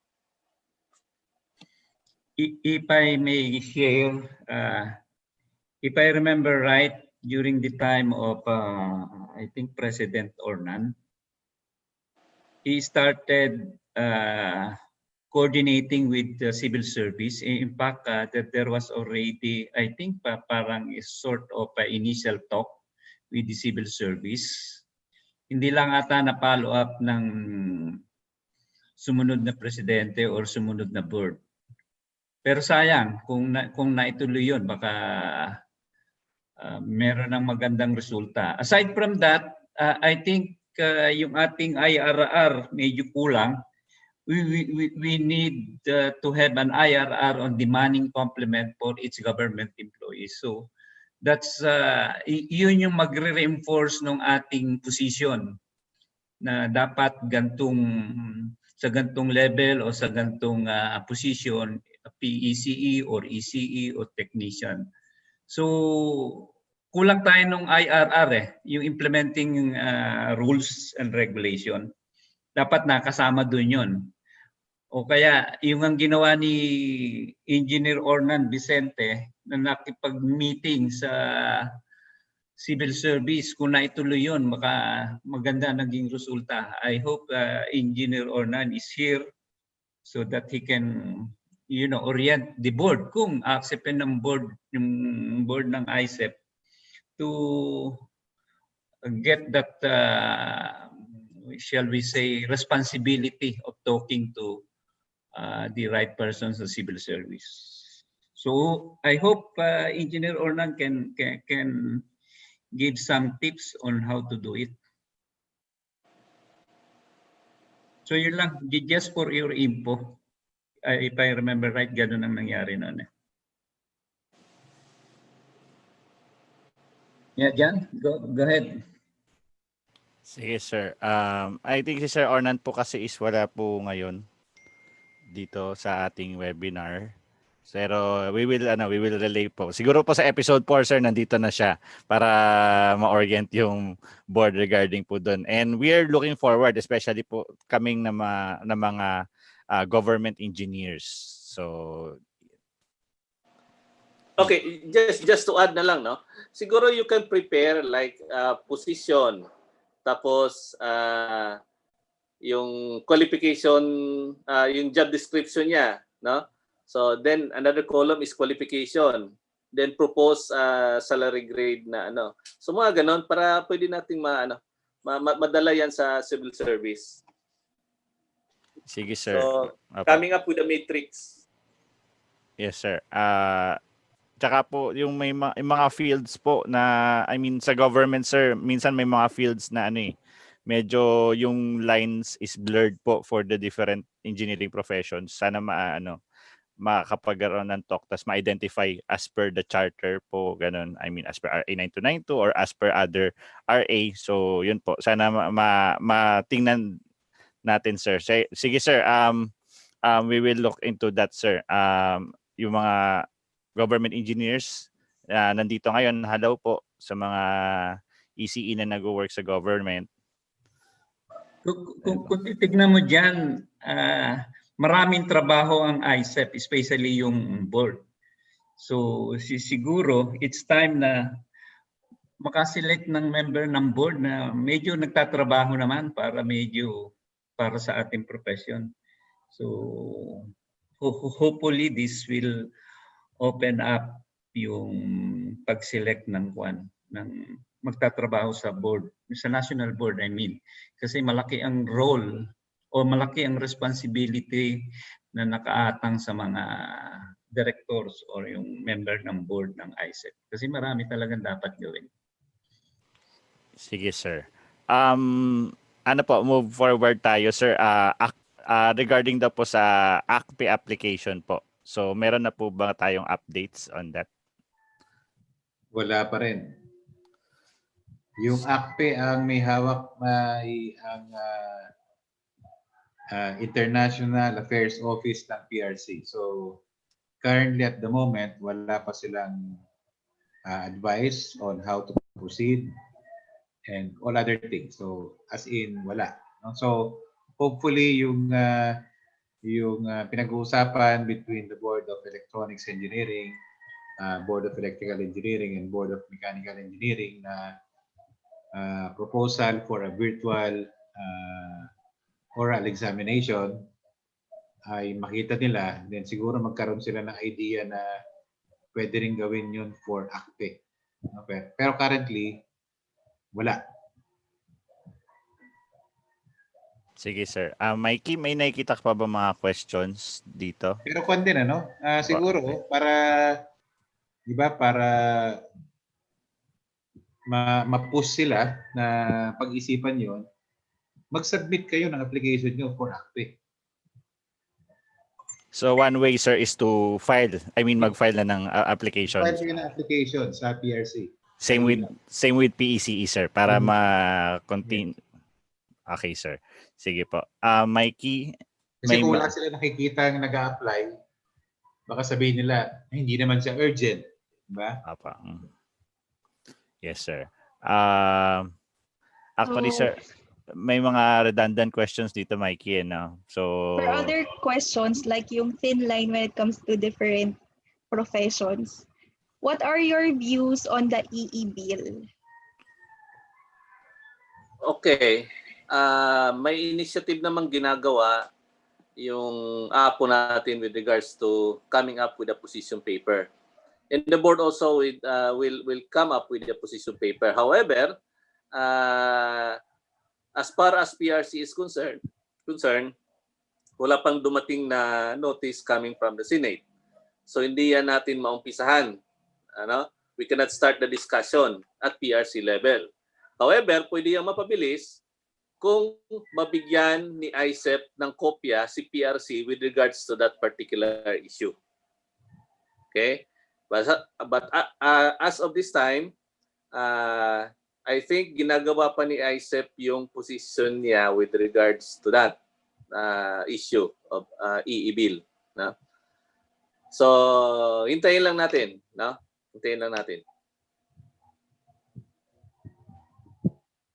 So yung for me naman, mas maraming actually, kasi kwan muna, situationer. Pag tinignan natin sa website ng Senate of the Philippines, makikita natin yung Senate bill na yon na authored by Senator Lacson na nagkaroon na ng first reading. No? So hindi ibig sabihin nito na pag nagkaroon ng first reading, dapat nasabihin na si PRC. No? Hindi pa po. No? So ang first reading po is a plenary discussion with the Senate and Bank. So ibig sabihin, sila lang po yung nag-usap. No? So ito yung Senate bill ko, bla bla bla, babasahin ni Lacson, bla bla bla bla bla bla bla. Tapos magde-decide sila, yung Senate and Bank, kung saang committee ibibigay yung Senate bill. No? So nagkaroon naman po ng resolution ang Senate at ipinasa yung Senate bill proposal na yon for the new EE law sa Committee on Civil Service and Professional Regulation na hawak ni Senator Bong Revilla. So it was given to the committee last December 2019. And since December 2019, so far ay wala pong movement yung Senate bill on the new EE law. No? So yun po yung current status. Kaya based on this situation sa Senate, ay ang Committee on Civil Service and Professional Regulation, siya po yung magtatawag ng mga hearings, no, to discuss this proposal. At saka lang po siya magtatawag ng presence ng PRC kasi under nga ng professional regulation yung EE bill na yon. So that's the reason why wala pang notice si PRC kasi wala pang ginagawa yung committee. But nevertheless, kasi public naman na merong Senate bill, si Senator Lacson, pwede talaga tayong sumulat sa committee ni Senator Revilla kasi hawak na niya. And we can copy furnish yung author na si Senator Lacson. So, ang sistema sa paggagawa ng batas, mas maraming, halimbawa kung nagre-reklamo tayo doon sa proposed EE bill, mas maraming reklamo, mas mainam. no? So kung halimbawa, mag-aantay lang tayo ng isang tawag dito, paper on against this proposed EE bill na manggagaling sa ISF, pagtingin ng Senate doon, iisa lang yung ano, yung nagka-complain, no? Isa lang yung nagreklamo. So, ibig sabihin nito, numbers lang tinitingnan natin. Mas maraming mag-submit ng objection on the Senate bill, mas mainam, no? Mas mabigat para sa kanila. So, mas mabigat pa kung iba-ibang groups. Halimbawa, mag-submit si ISF, eventually magsasubmit din ng Board of ECE. Meron ba rito government engineers na ECE? Meron kayong group na page, mag-submit din sila. Merong ano yun? ECE Foundation of the Philippines, mag-submit din sila. Pwede rin si Radio Engineering Circle. Mag-submit din kayo, di ba? So, pag nakita ni Senate yun, marami nag-submit. And pwede rin mag-submit individual. Maski individual engineer, mag-submit din kayo ng inyong position paper para makita ni Senate. So, hindi natin alam kung kailan nila to umpisaan dahil nga sa sitwasyon ng ating pandemic. Of course, meron silang priority bills. And hindi ko rin alam kung naka-recover na si Senator Revilla, no? Di ba nagkasakit siya, no? So titingnan natin. But kailangan talaga mag-submit tayo ng position paper with regards to the EE bill. Ang isang advice ko lang for the position paper is that we should respect the author, which is Senator Lacson. So pag gagawa tayo ng position paper, wag lang natin sasabihin na hindi pwede to. Hindi pwede to. Ito hindi pwede. Ito hindi pwede. Hindi pwede. Hindi po pwedeng ganun lang yung gagawin, ilalagay natin sa position paper. So dapat igagalang mo rin yung author, which is Senator Lacson. So pag sinabi natin na we are not in favor of this part of this EE law, dapat meron kang suggestion on how to rewrite that specific item. No? So ayaw namin itong part na to. Instead, we propose ito. So dapat gano'n, no? Mas maganda tabulated. Ito yung proposed, ito yung Senate bill, tapos ito yung counter proposal nyo. Tapos you write the reason why gano'n yung counter proposal, no? Para mas magandang basahin. So yung position paper, pwede siyang magkakamuka, no? Pwedeng nagkopyahan, binago lang ng konti. No? Kasi actually, yung mga Senate bills na yan, congressional bills, ganun din yan eh. May isang author, tapos pinamigay sa iba-ibang mga congressman o senators, tapos i-consolidate nila. So it would appear maraming nag-suggest. No? So ganun po yung ating situation with regards to EE bill. Marami po nagre-reklamo, pero ang una ko pong tanong sa kanila ay, binasa po ba nila yung buong Senate bill on EE? No? Kasi ako, I tried to read it based doon sa nakita ko sa Facebook. And nung binabasa ko, parang wala namang masyadong issue. No? Kaya lang, pag binasa mo nga, it can result to misunderstanding. Halimbawa, in particular, nakalagay doon, yung practice nila would sila yung gagawa ng power panels for so and so equipment, including communications, telecoms, etc. etc. Kung binasa mo yon, with regards to the power panel na silang gagawa, wala dapat issue. Kasi kanila naman talaga yung power panels. Hindi naman natin pinapakialaman yung power panels. Kaya lang, dahil isinama pa nila yung communications equipment, telecoms equipment, etc. etc., yun yung pwedeng makagulo dun sa proposed bill. Dahil baka isipin ng ibang electrical engineers ay hawak na rin nila yung profession ng communications, telecoms, etc. So yun yung dapat i-elaborate dun sa explanation paggawa ng position paper. Yun lang po. Sige, sir. Sige, let's proceed with the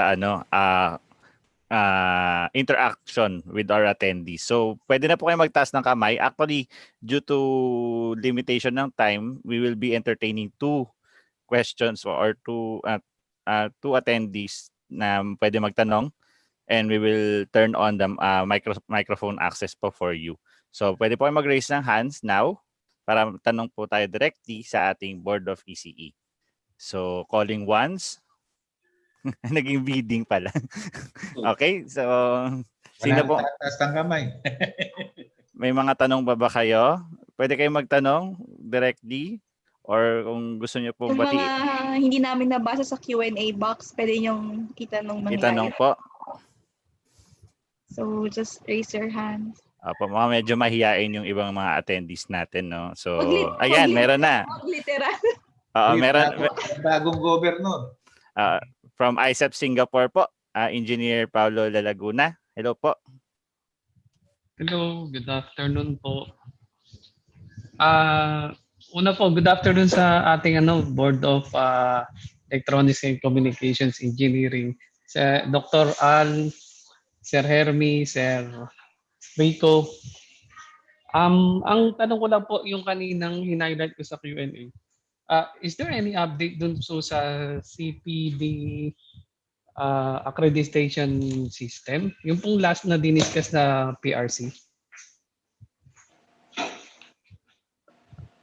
Okay, I think Engineer Orby can tell us more about that. CPDAS. CPDAS. Oh, okay, CPDAS. Actually, there was a orientation or Launching. Launching ng CPDAS. The CPDAS is more on electronic electronic or online processing ng mga application about CPD. First, yung provider kung mag-apply, they can use now the online. That's part ng CPDAS. And then pangalawa, pagka nag-approve na yung council, they can use the CPDAS for approval. So there is no need to have the face-to-face meeting ng mga council members. And at the same time, mababawasan na rin yung pag-a-apply ng actual sa PRC ng inyong application for CPD webinars or CPD seminars. So yung CPDAS for provider, I think it's scheduled, kailan ba naka-schedule sa provider?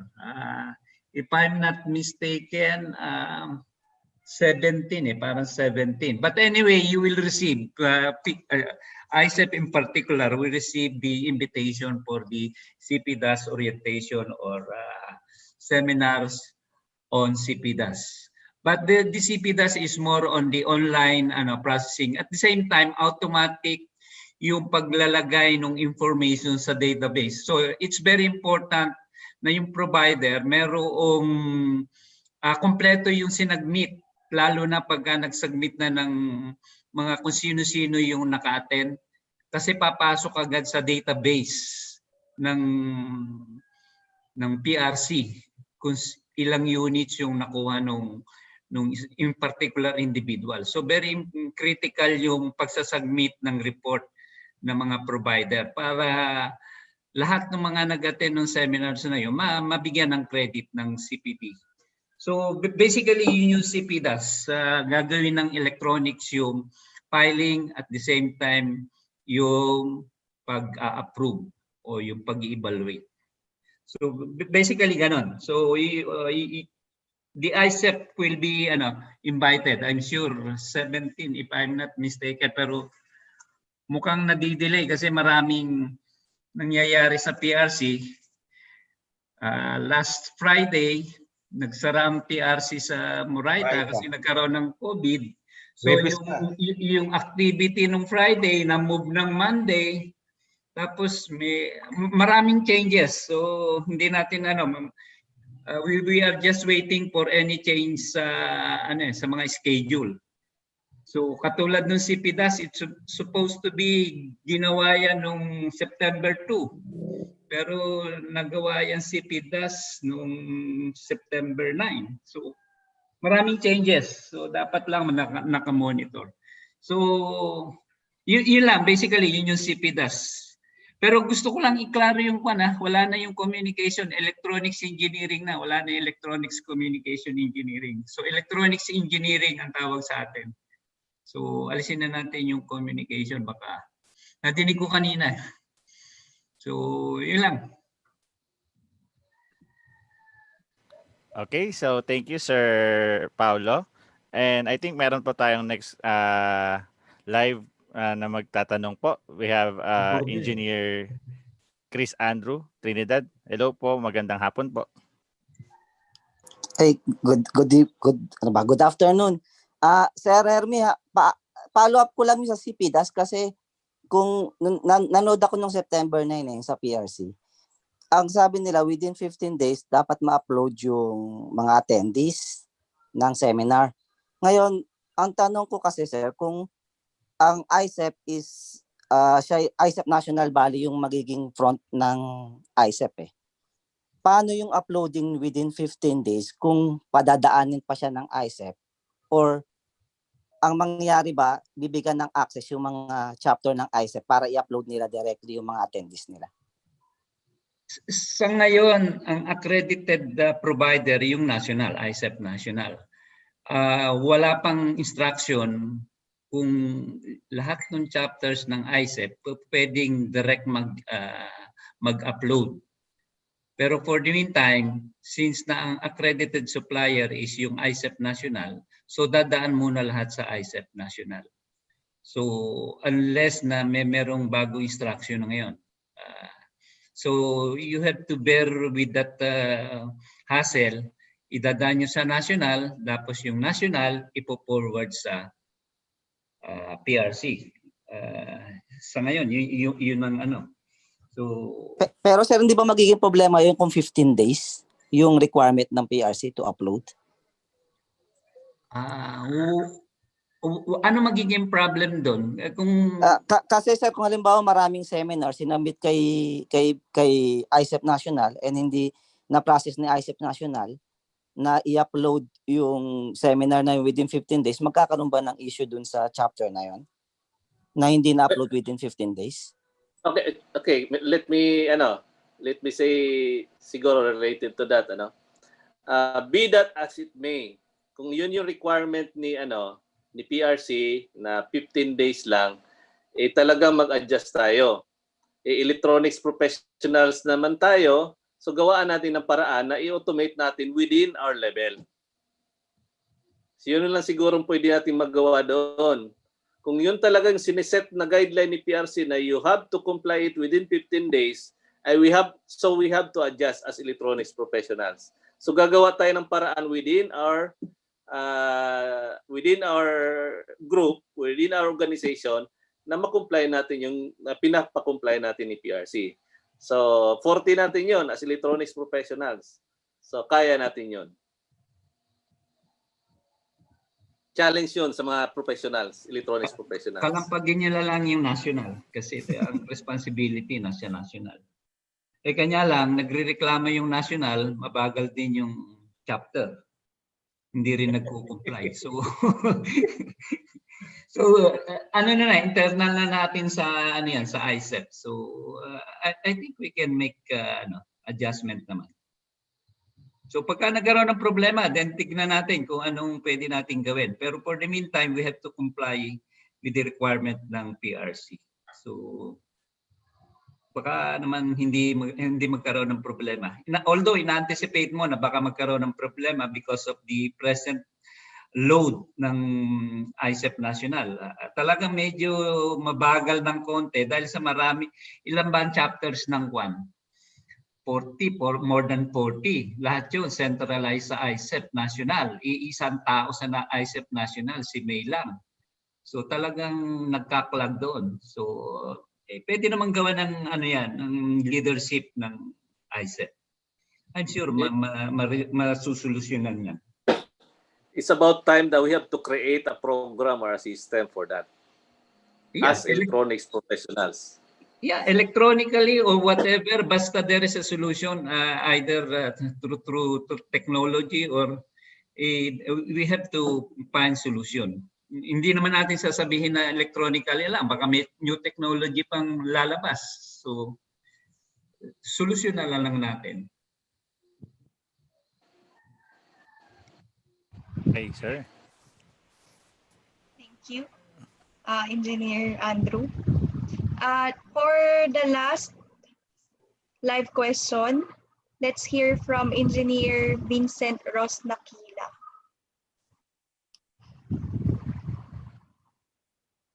So, ayan. Sir Vincent. Naman siya.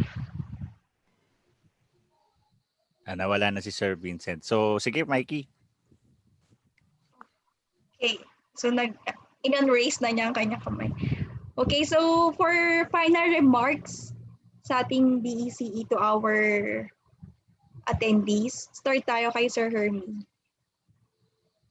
Okay, so well, we encourage all the professionals, electronics professional, to always update yourself through new technology kasi you can increase or enhance your value by getting this kind of enhancement seminars. So huwag kayong magsasawang attend ng mga ganitong seminars kasi nakakapag-add ng value ng ating qualification. And gusto ko sanang i-propose nga na you should be active sa ISEP kasi iyan yung ating organization na talagang magdadala sa atin sa kumbaga sa yung kasukdulan ng ating profession. So yan yung trabaho ng ISEP. So we have to be active with ISEP. So hopefully lahat ng mga professionals natin tutulong sa ISEP. Huwag natin sisirain yung ISEP. Kasi yung iba sinisira yung ISEP.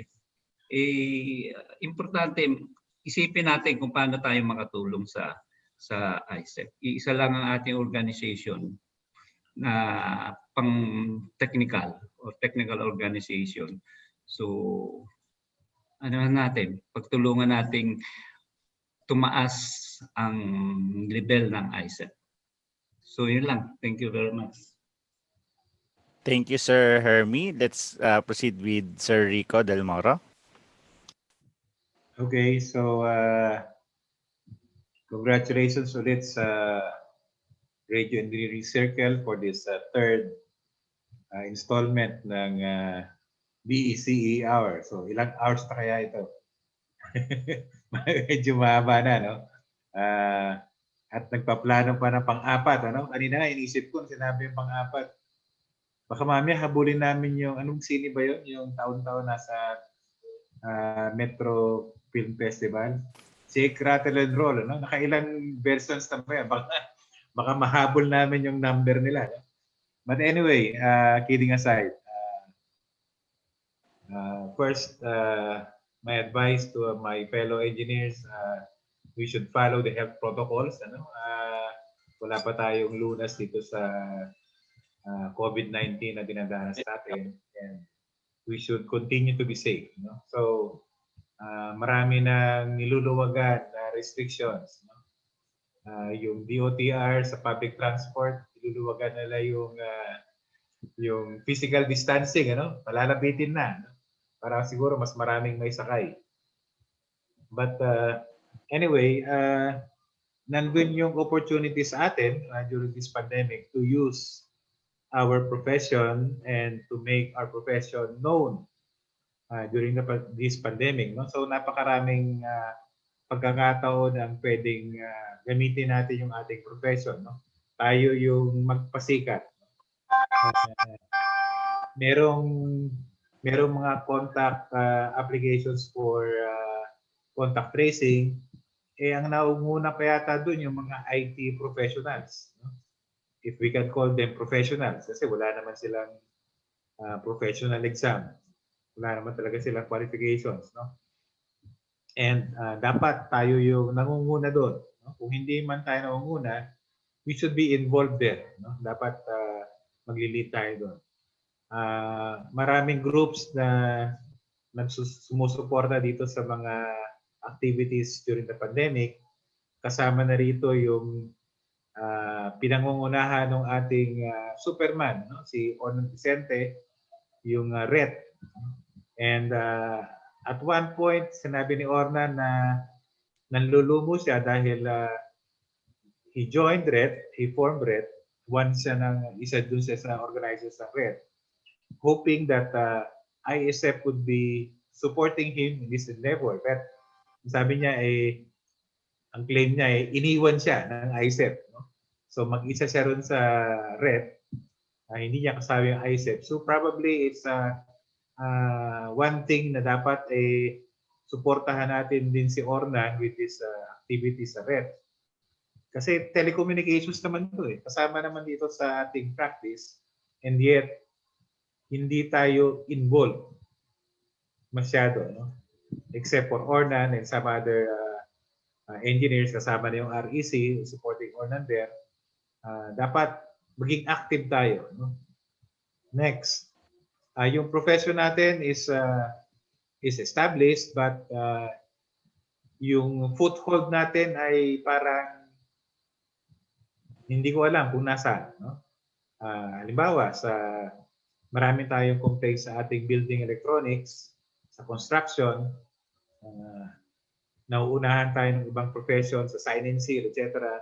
And time and again, sinasabi ko, ang buhay ng engineer ay hindi lang sign and seal. No? So, ang buhay ng engineer ay actually nandun sa design at nandun sa construction. So, dapat yun yung areas na pinapasok natin. Hindi yung sign and seal lang. So dapat involved tayo sa building construction, involved tayo sa design. Mas malaki ang kita ron kaysa sa sign and seal. No? Kasi pag nandun tayo sa building construction, nandun tayo sa design, mas malaki yung involvement natin at kung meron tayong ISF, halimbawa, marami na sa inyo nakapag-attend na ilang conventions ng ISF, and makikita natin na kakaunti yung ating mga sponsors. No? Kasi nga, hindi naman tayo involved dun sa talagang construction and design works. Ibang profession na nangunguna ron. No? So, kung mag-invite tayo ng suppliers to sponsor our activities, may hirapan tayo. Pero kung involved tayo mismo sa construction, involved tayo sa design, mas madali tayong mag-invite ng sponsors later on to support our activities dito sa ating profession. So, it's up to us, no, to show that the ECE is ready to work on this. Wag lang sign and seal. Pasukin natin yung design, pasukin natin yung construction.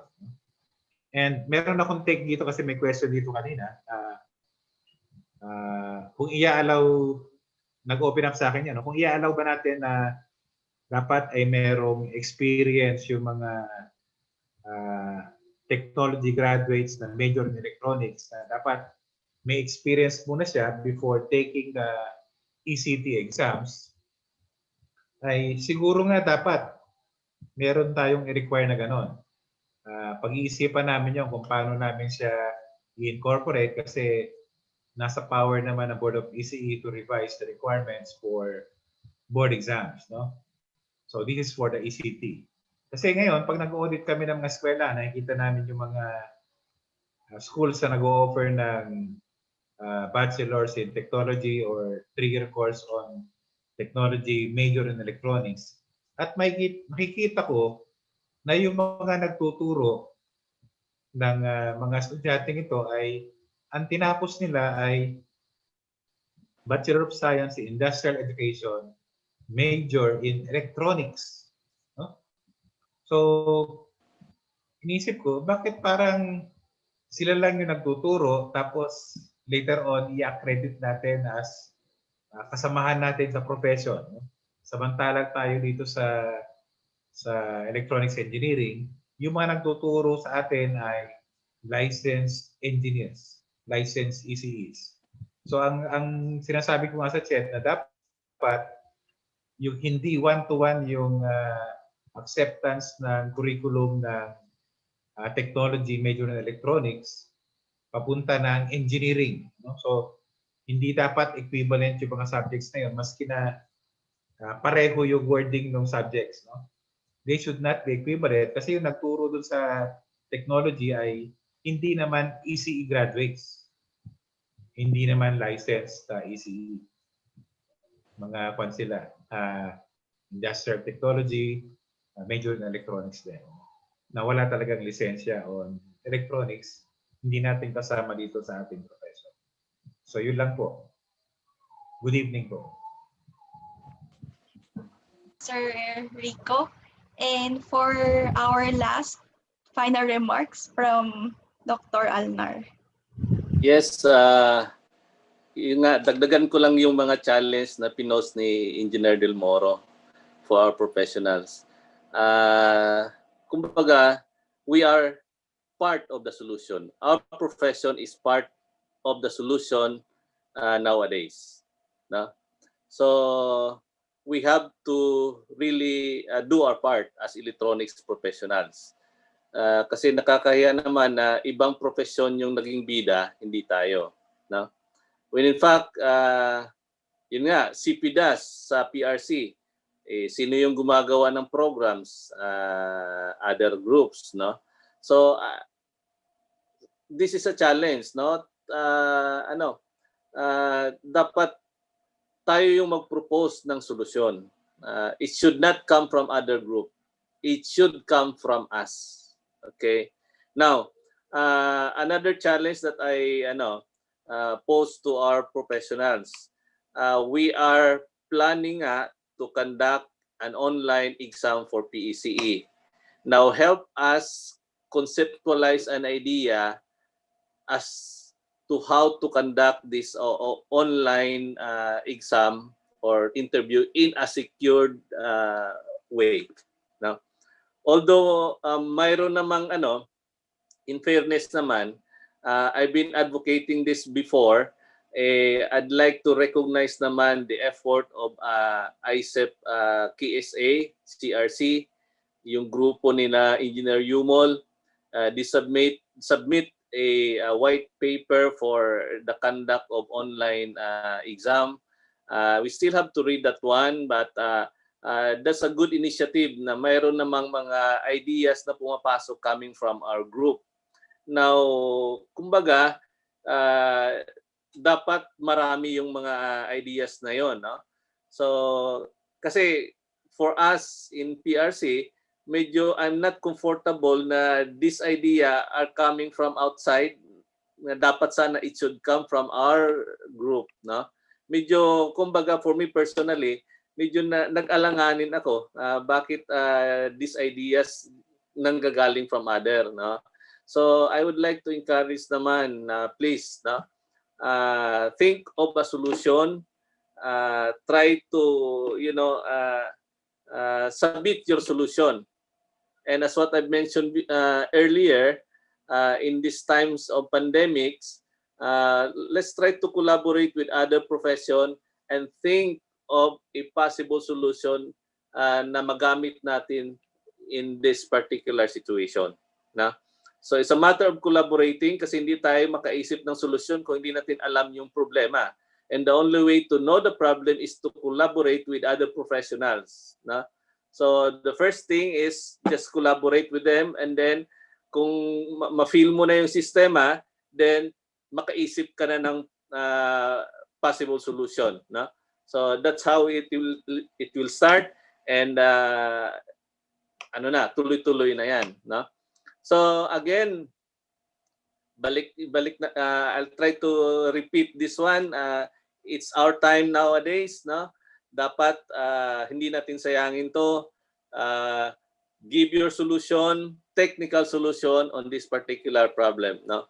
It's our time to shine, electronics professionals. Good evening. All right.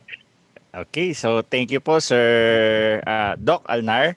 and to the rest of the board of ECE. Sir, thank you po for giving us time for this forum po, no. And I think this is not the end kasi we have episode 4 which we will be scheduling based on syempre po sa natin available sked. And thank you po for allocating your time with us.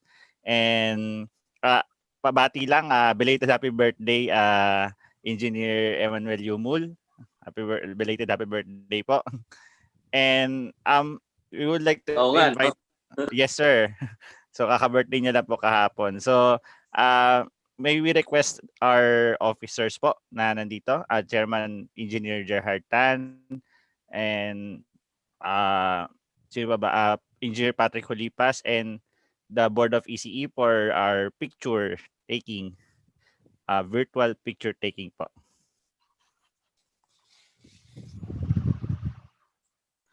Si Sir Hermes. Ayan. Okay, so ready po. 1, 2, 3. One more. Sige po. 1, 2, 3. Ayan. Sige po. On behalf of the Radio Engineering Circle, thank you very much po to our Board of Electronics Engineering, Engineer Herminio Orbe, Engineer Enrico Claro Del Moro, and Engineer Dr. Alnar Detalla. Thank you po. And FYI lang, this month is our 4th anniversary sa REC. Happy 4th anniversary. REC. Happy This 4th month anniversary. sa September. So for those na member ng REC, we will celebrate our anniversary this month online. So walang food, walang pa-games. Meron kayong inuman. Yes, sir. Electronic inuman. Inuman na, sir, ngayon. So, para dun sa mga hindi pa members, for those who are not yet members of REC, so you may join us at rec.org.ph/join. And Radio Engineering Circle Incorporated is a proud member of the Philippine Amateur Radio Association and the Federation of the Rapid Emergency Telecoms Team of the Philippines. And for our webinar on September 26th, it's the webinar 10, Fundamentals of Amateur Radio and Preparation to NTC Amateur Radio Class C Examination. So maraming nagre-request nito. It will be on September 26th, 2 o'clock p.m. and session B. Yes, session B. September 26th, same day din. Yes, this is the first time that the REC will be having 2 sessions of the same set of topics. So, yan po. So, lahat po ng gusto maging amateurista, lahat ng gusto magradyo, and this is your time para mag-register para sa ating seminar. And also, we would like to invite our young engineers to join us on Philippine Technological Council Young Engineers section. Join us at yes.ptc.ph. Okay. So, before that, batiin ko rin pala yung aming prof nung ECE Law, si Dr. Marianito Gallego Jr. Hi, Sir Marie. Hi, sir. Hello po. Thank you po sa pagsuporta lagi sa aming sa ating Radio Engineering Circle webinars. Yan. Suki natin yan si Sir Marie.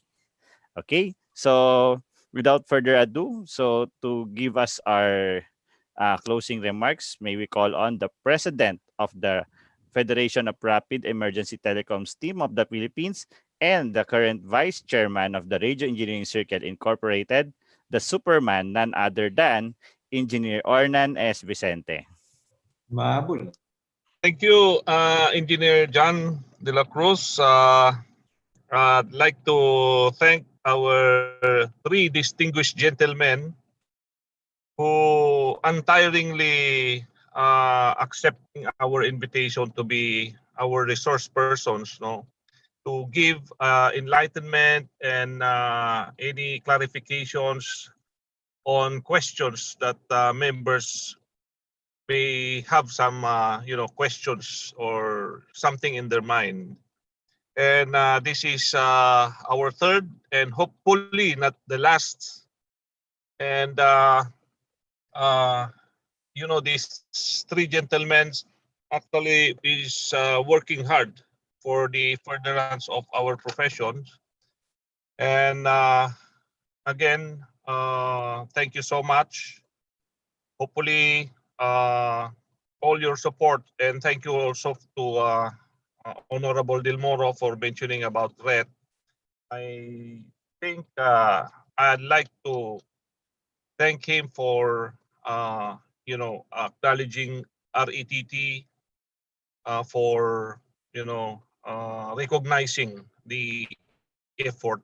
And totoo yun, sinabi niya, of course, nandyan si Radio Engineering Circle. Hindi talaga ako iniwan yan. This is not all about me. This is not about RET. This is not about REC, but this is all about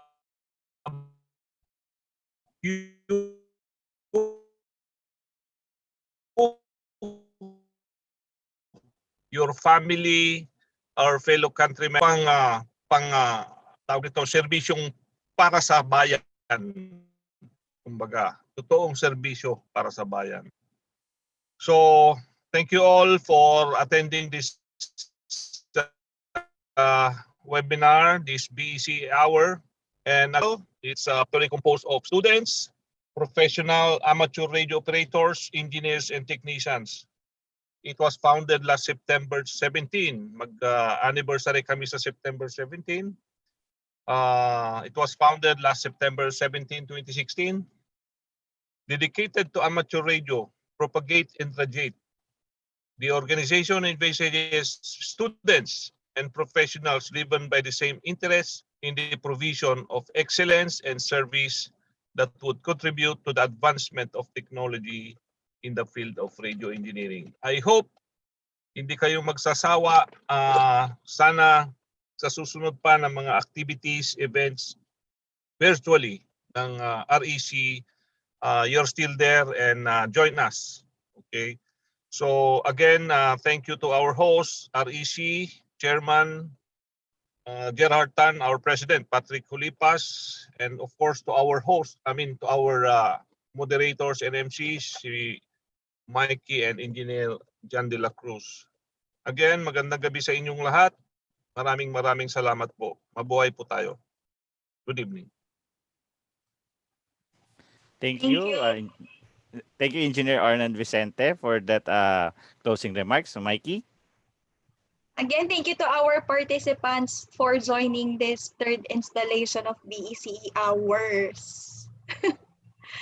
Also, by the end of this session, you will be redirected to the link for the feedback form. Again, this will be a prerequisite for your e-certificates that you can apply as self-directed. So please do not leave without completing the form. Okay, and again, for those who want to join us, rec.org.ph/join. So for the webinar feedback form, you may see it on the screen. So log on to webinar.rec.org.ph/BECER3. So please answer the feedback form on or before 11:59 p.m. on September 12, 2020, which is tonight. So para hindi niyo na makalimutan sa ibang araw, so once na natapos to, fill out na kagad kayo and sure, fresh na fresh pa sa inyo lahat. Okay, so Engineer Mikey? So this is the third installation of our BECE hour. Again, thank you to our panelists, our distinguished guests, the BECE, and to our participants. May you all have a good night and be safe, stay at home, and thank you. Yes, this is John de la Cruz, for Foxtrot 1 Juliet Juliet. And this is Mikey Sabat for India 1, Mike Kilo.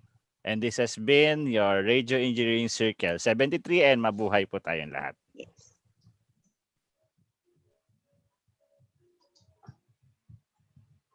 Oh my God, I see you walking by.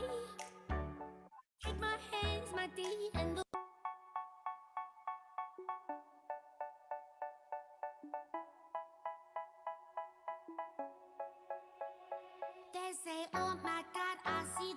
you shine. Take your hand, my dear, and bless the